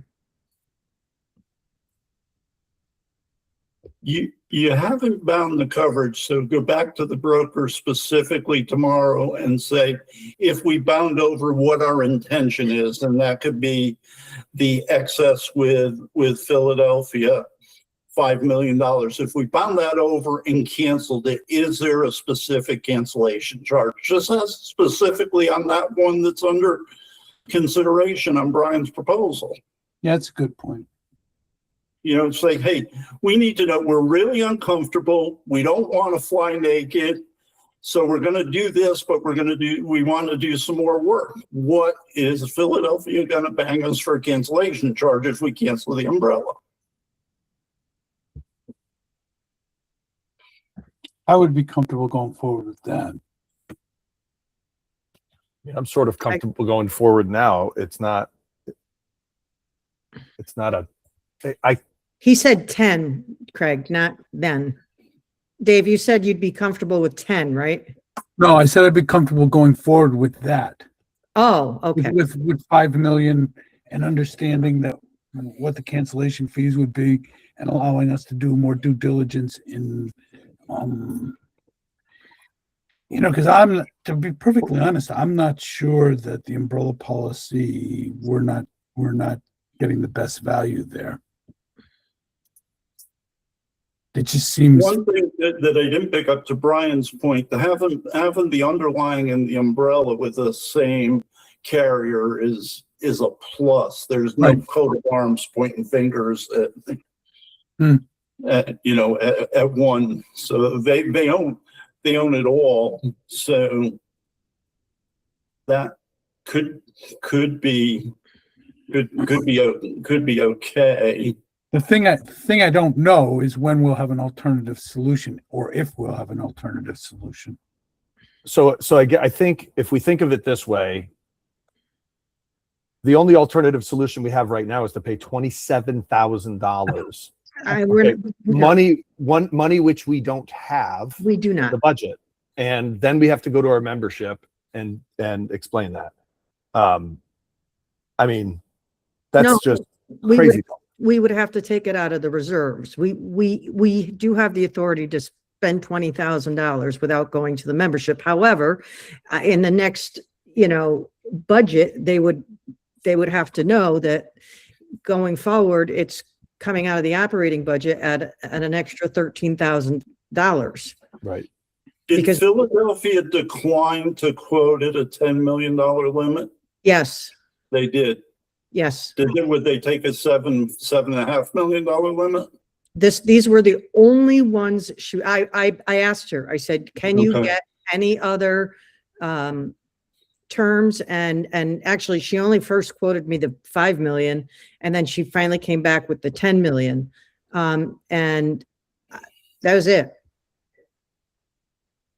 She came back with the 10 million from Spinnaker. Yeah. And With again, I'm guessing Spinnaker is a captive, which is why there's a membership. So you're a pooled risk at that Yeah. point in time, not a standalone risk. Right. That's why. That's it's that PPP. It's called. So,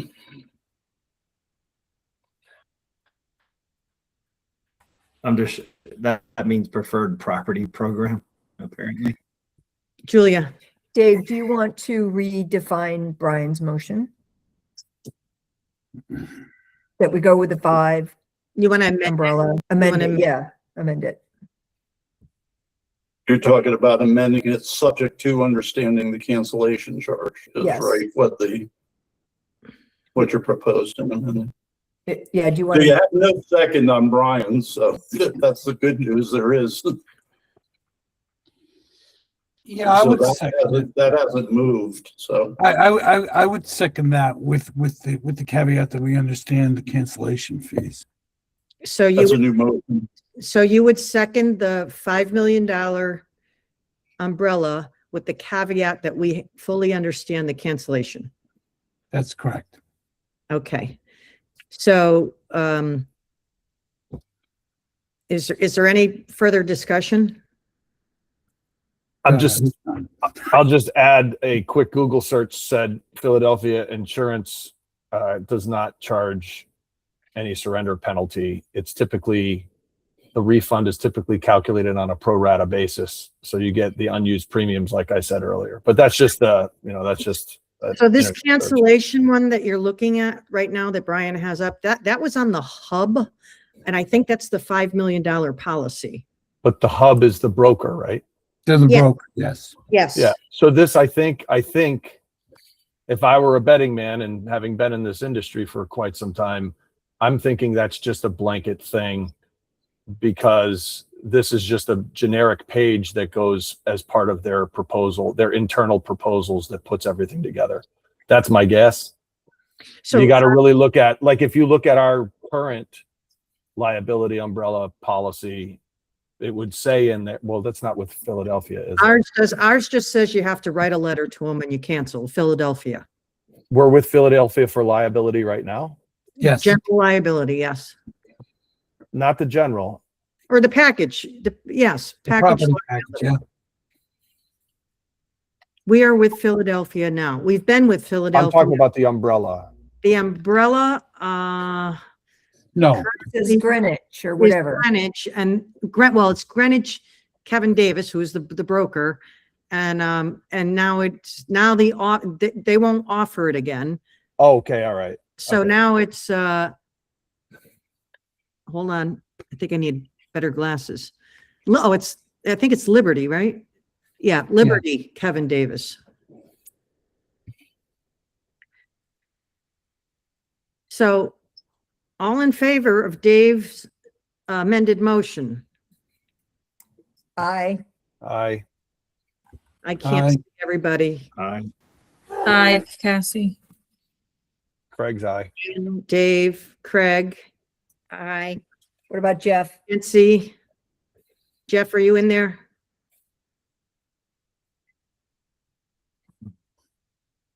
Jeff? Couldn't find the button. Yes, yes. And what about You're in Nancy? favor? Okay, any nays? Any abstentions? Okay, motion passes. We're gonna go with the 5 million With the understanding, with the understanding that what the cancellation policy would be. The good news is Philadelphia Insurance is AM Best A++ rated, and they're backed by Tokai Marine, which is amazing. So yeah, they're I looked they're at that. really strong. That's a really strong carrier. So The Spinnaker one is a A-, which was the 10 million, which is still not bad. It's still Yeah. good. But the Philadelphia is A++. Yeah. yeah. And again, knowing it's Tokyo Marine behind is Tokyo Marine is probably who's actually underwriting the umbrella there, to tell you the truth. But that's transparent to you guys. Right. All right. So I think we kind of have that settled. I will reach out to Jackie for the question of cancellation and go from there. so here's the question of the day. If it doesn't have, if we do, because for some reason a commercial policy is different than, so do we just keep it for a year? Or how, I mean, we're not going to, presumably not going to find anything better. We've done this due diligence in the past. Right. I don't know. I think going forward, what I'm looking to do is understand whether or not we're getting the level of support from Hub that we should be, whether or not what they're doing is cost effective, and whether or not we would be better with a different broker. And I hope to, with time, come back to the board with some recommendations. Okay. Thank you, Dave. Thank you, Dave. Yes, and he has reached out to five. Five, Right. yes, five. Some of them have already come back with questions. Right, and they're highly competitive with Bouvier. I mean, the criteria, we're going to talk insurance for a while, I guess. The criteria I put together for the brokers were they experienced with associations? Were they experienced with dams? Were they locally based? Had a presence in New England? Because like Kevin Davis, which keeps coming up, is out of California. Having a broker in California didn't make a lot of sense to me. But those five met all of the criteria, and so I've started the inquiries. Which I think is awesome. We'll see. Well, at least we did try to find, insurance companies ourselves, but we didn't actually try to find a new broker, Dave. So maybe. We Maybe also they- ran into the limitation that Philadelphia is kind of the only game in town for the general liability of a group like us, of a Right. municipality like us. That was you kind of were like stuck. They're the only ones that want to underwrite it. But that was through our broker, so maybe somebody's got a different relationship with another. I mean, Philadelphia is a great company, and again, they didn't drop us after we burned Sure. down the pavilion. Well, I went to my broker and he said the exact same thing. He said, after looking at what you got, Philadelphia is the company that most brokers would send you to. Like, that's the only one that's their preferred company. Everybody else is priced way higher for, a lesser rated company or whatever. But Yeah, but one of the other things, Craig, is the data that we're looking at based on what Bouvier or now Hub has, we're not sure it's current. Okay, so that if we did actually have to file a claim, we're not sure that we would have the coverage in place that we need. the information, you mean what's covered is not Hmm. current? No, No, I'm looking through it now. They still Yeah, have, but didn't we just look at it? Didn't we just go through this within the last year? yes, And the things, okay. We had this whole thing about events and what's covered and what's not covered, and Yep. none of that's been updated? oh, I'm being questioned again. I have to answer a whole list of questions on All right, so that's on Bouvier then. So, okay.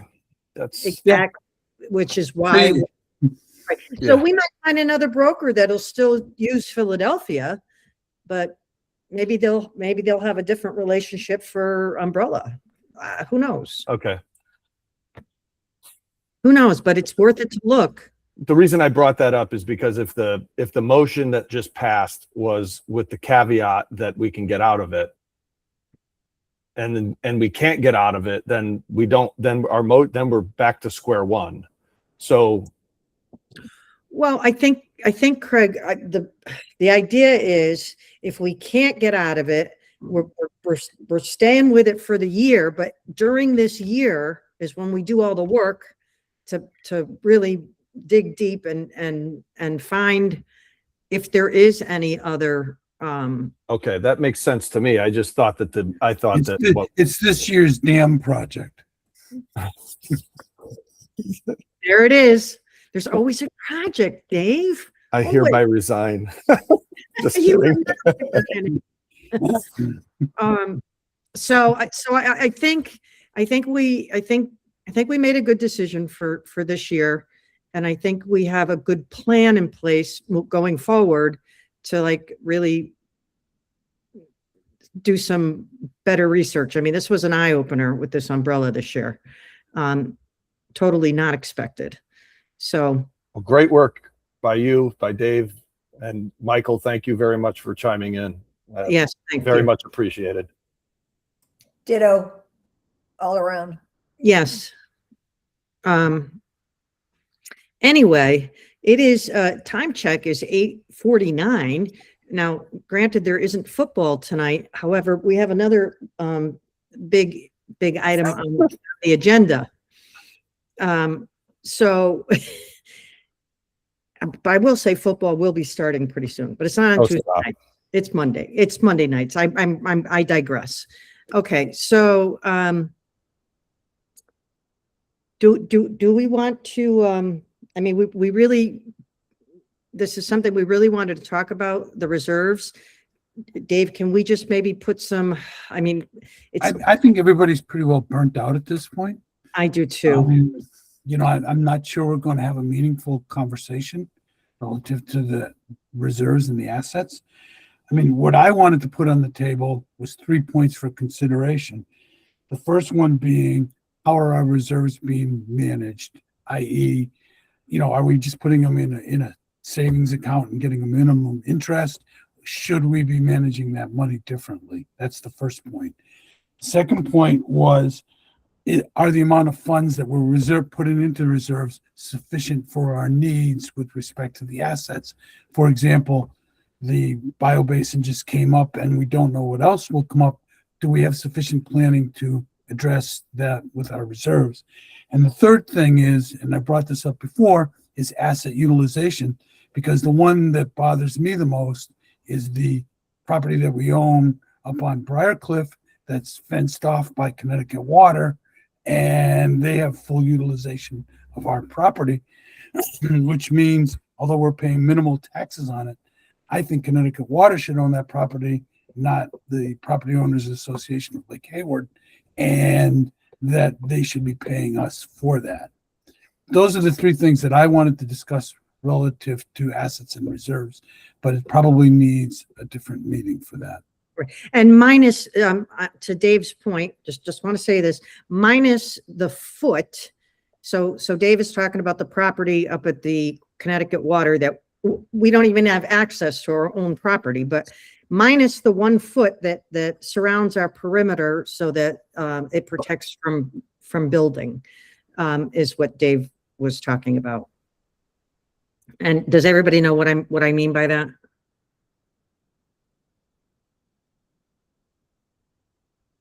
Yes. Say that again?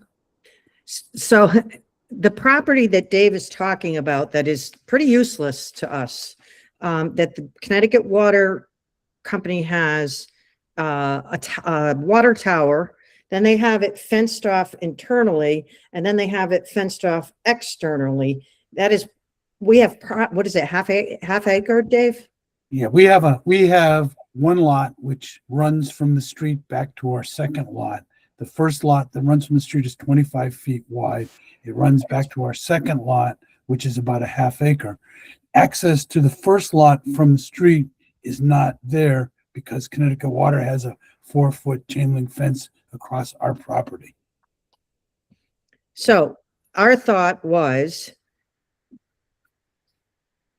we have no use of this property, but what we do have use of is because they're at the far edge of our property, the perimeter of all of Pula has a foot boundary around it that we own, that protects from anybody building.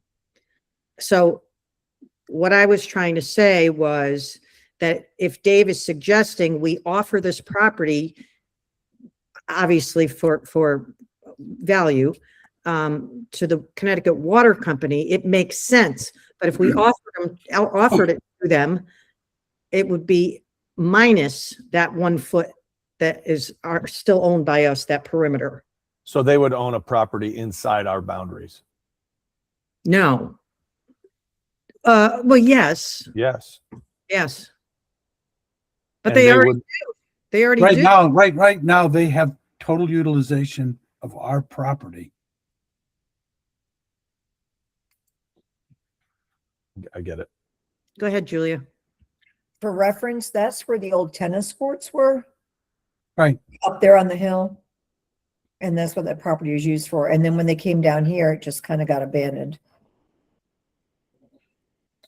But I mean, and this, I really didn't want to get deep into this, but the way that I think we should approach this is that we should reach out to Connecticut Water and say we have a property that we currently have no access to because they have it fenced off, and that ideally we would like to sell them that property, and we'd like to open discussions on that. I mean, they might say no, they might say yes. I'm, and then the secondary aspect of it will be if they said no, we would ask them to remove the fencing from our property. You know, at a minimum, we should have access to our own property. Dave, I wonder, is that, do we know if that tower is still active? I don't know. I can't get back there. Well, no, I've heard that was not active anymore, but the reason why I'm saying that is because there might be some kind of legality if that's drinking water, that it is fenced. I'm just saying, I don't know. Cassie, you have your hand up.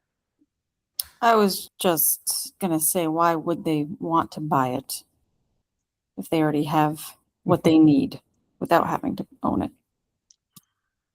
It's a great point. I can't hear. Yeah, but we're allowing it.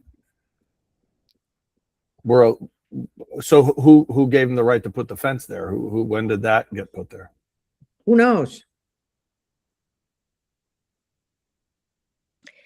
And does the fence protect from any liabilities? Well, that's what I was just saying Yeah. to Dave. Jeff, what, you had your hand up.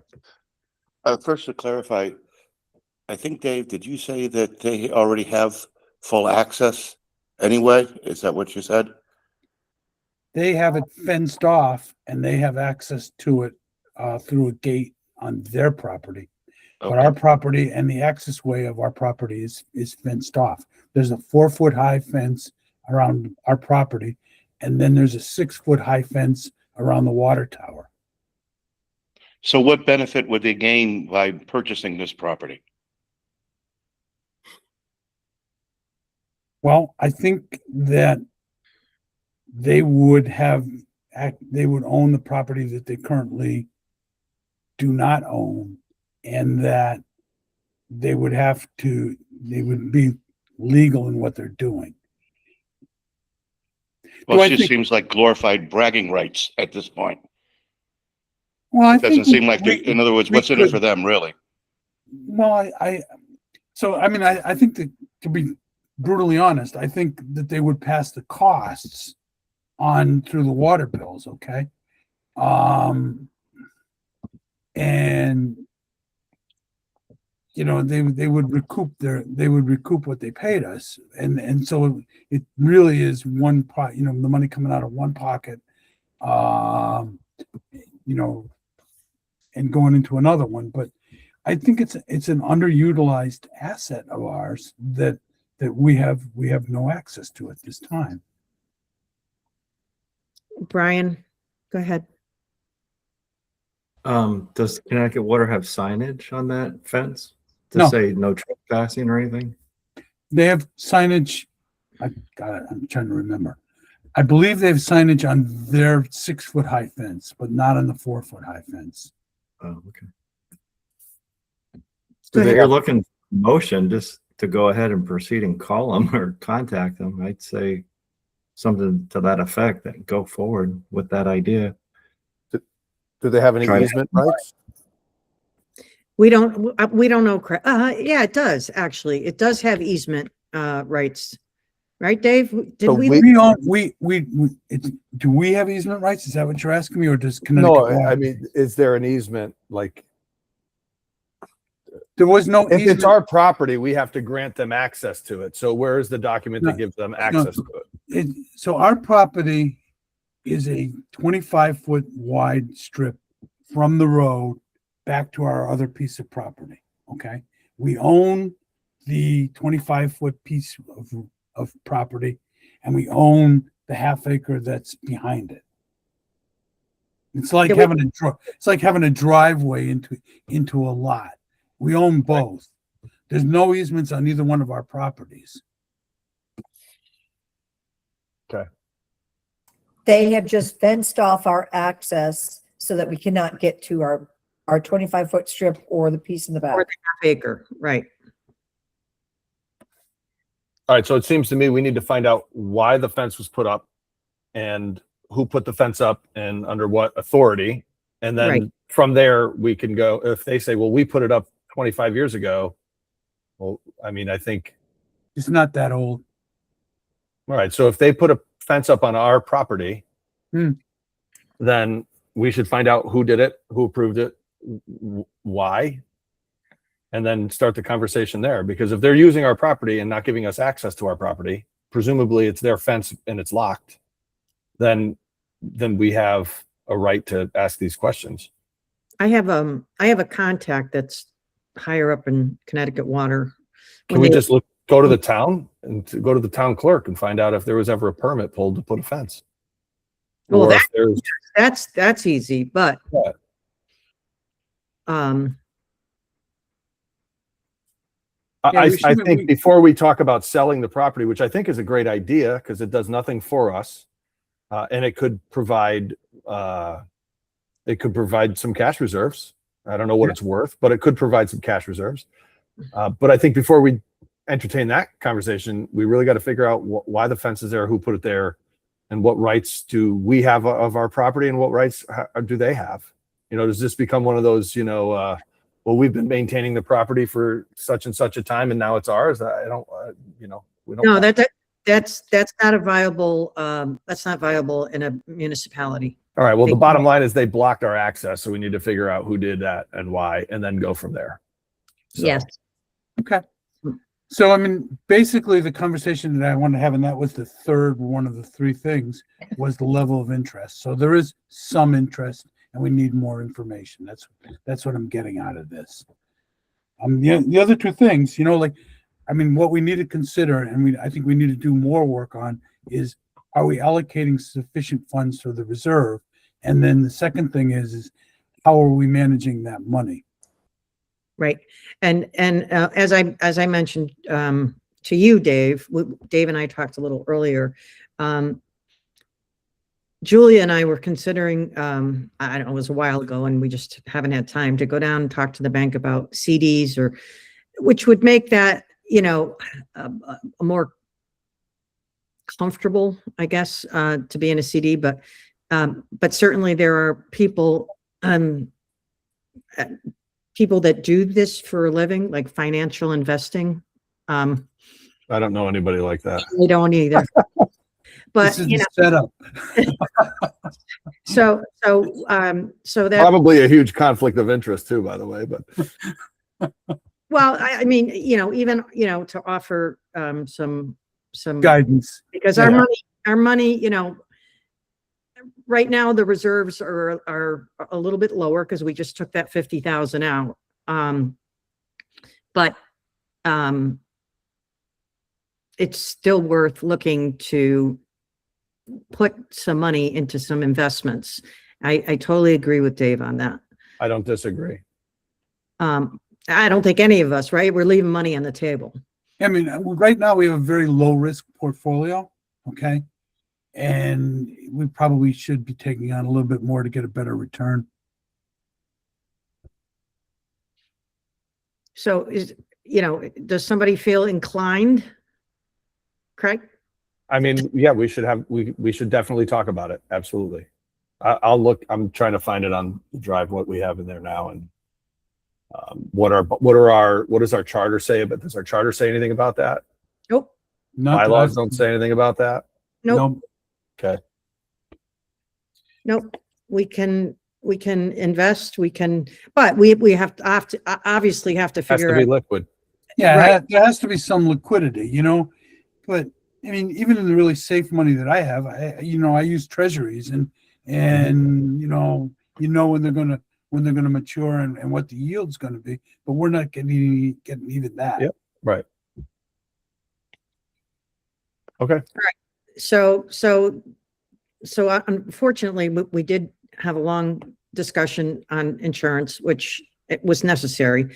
And we did want to address this subject a little bit farther. The budget committee is going to be making recommendations. I don't know what they are, but we will learn what they are when they come to present to us next month. So maybe we could pick this conversation back up, and maybe we'll know some more about that property. Julia? To Dave's first point, didn't we start that this would be picking up on our asset conversation that we started before the dam blew up and kind of got tabled, right? We'd pick that back up. How much do we need? And we started funding our reserves. So that's what you're talking about, Dave?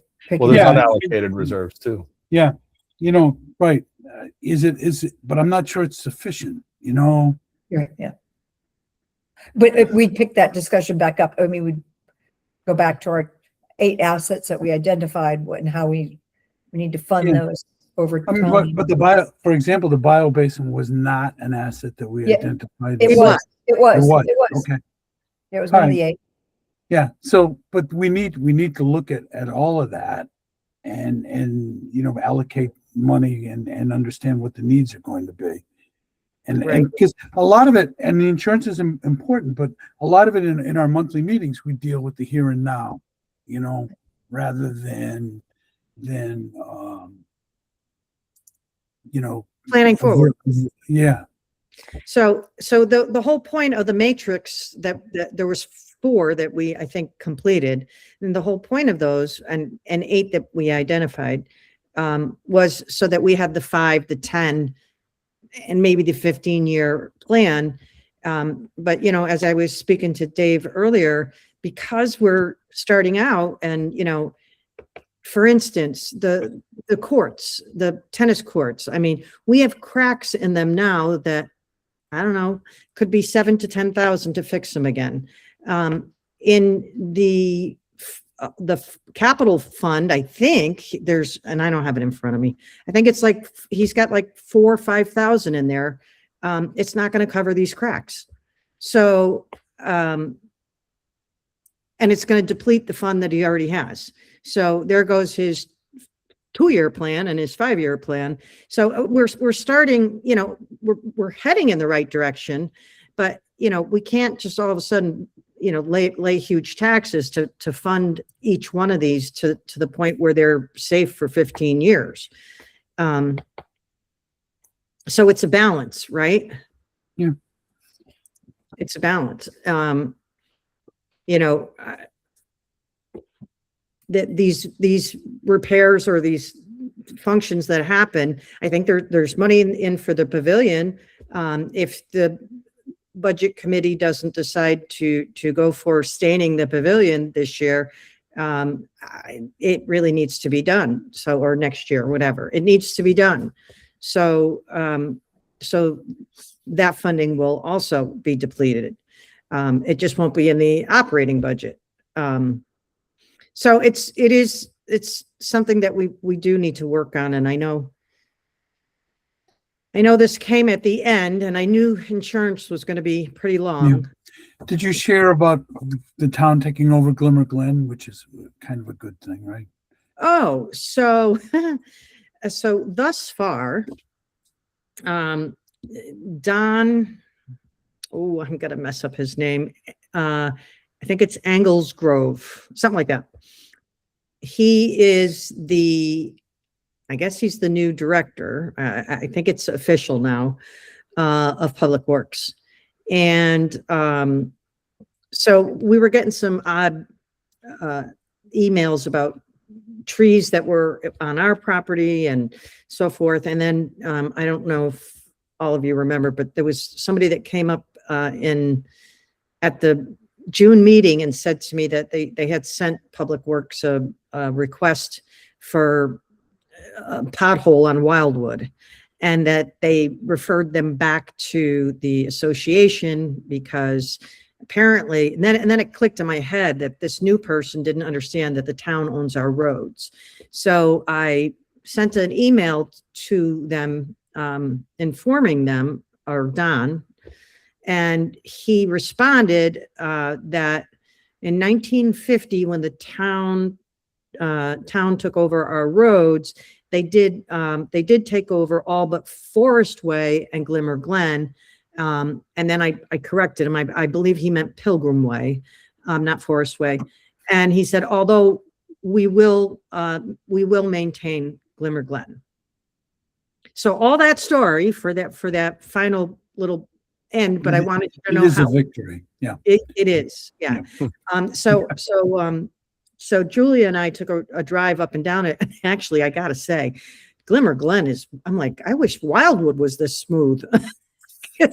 Don't know what you're complaining about, Dave. Glimmer Glen's a dream compared to Wildwood. It is. Or Ridgewood.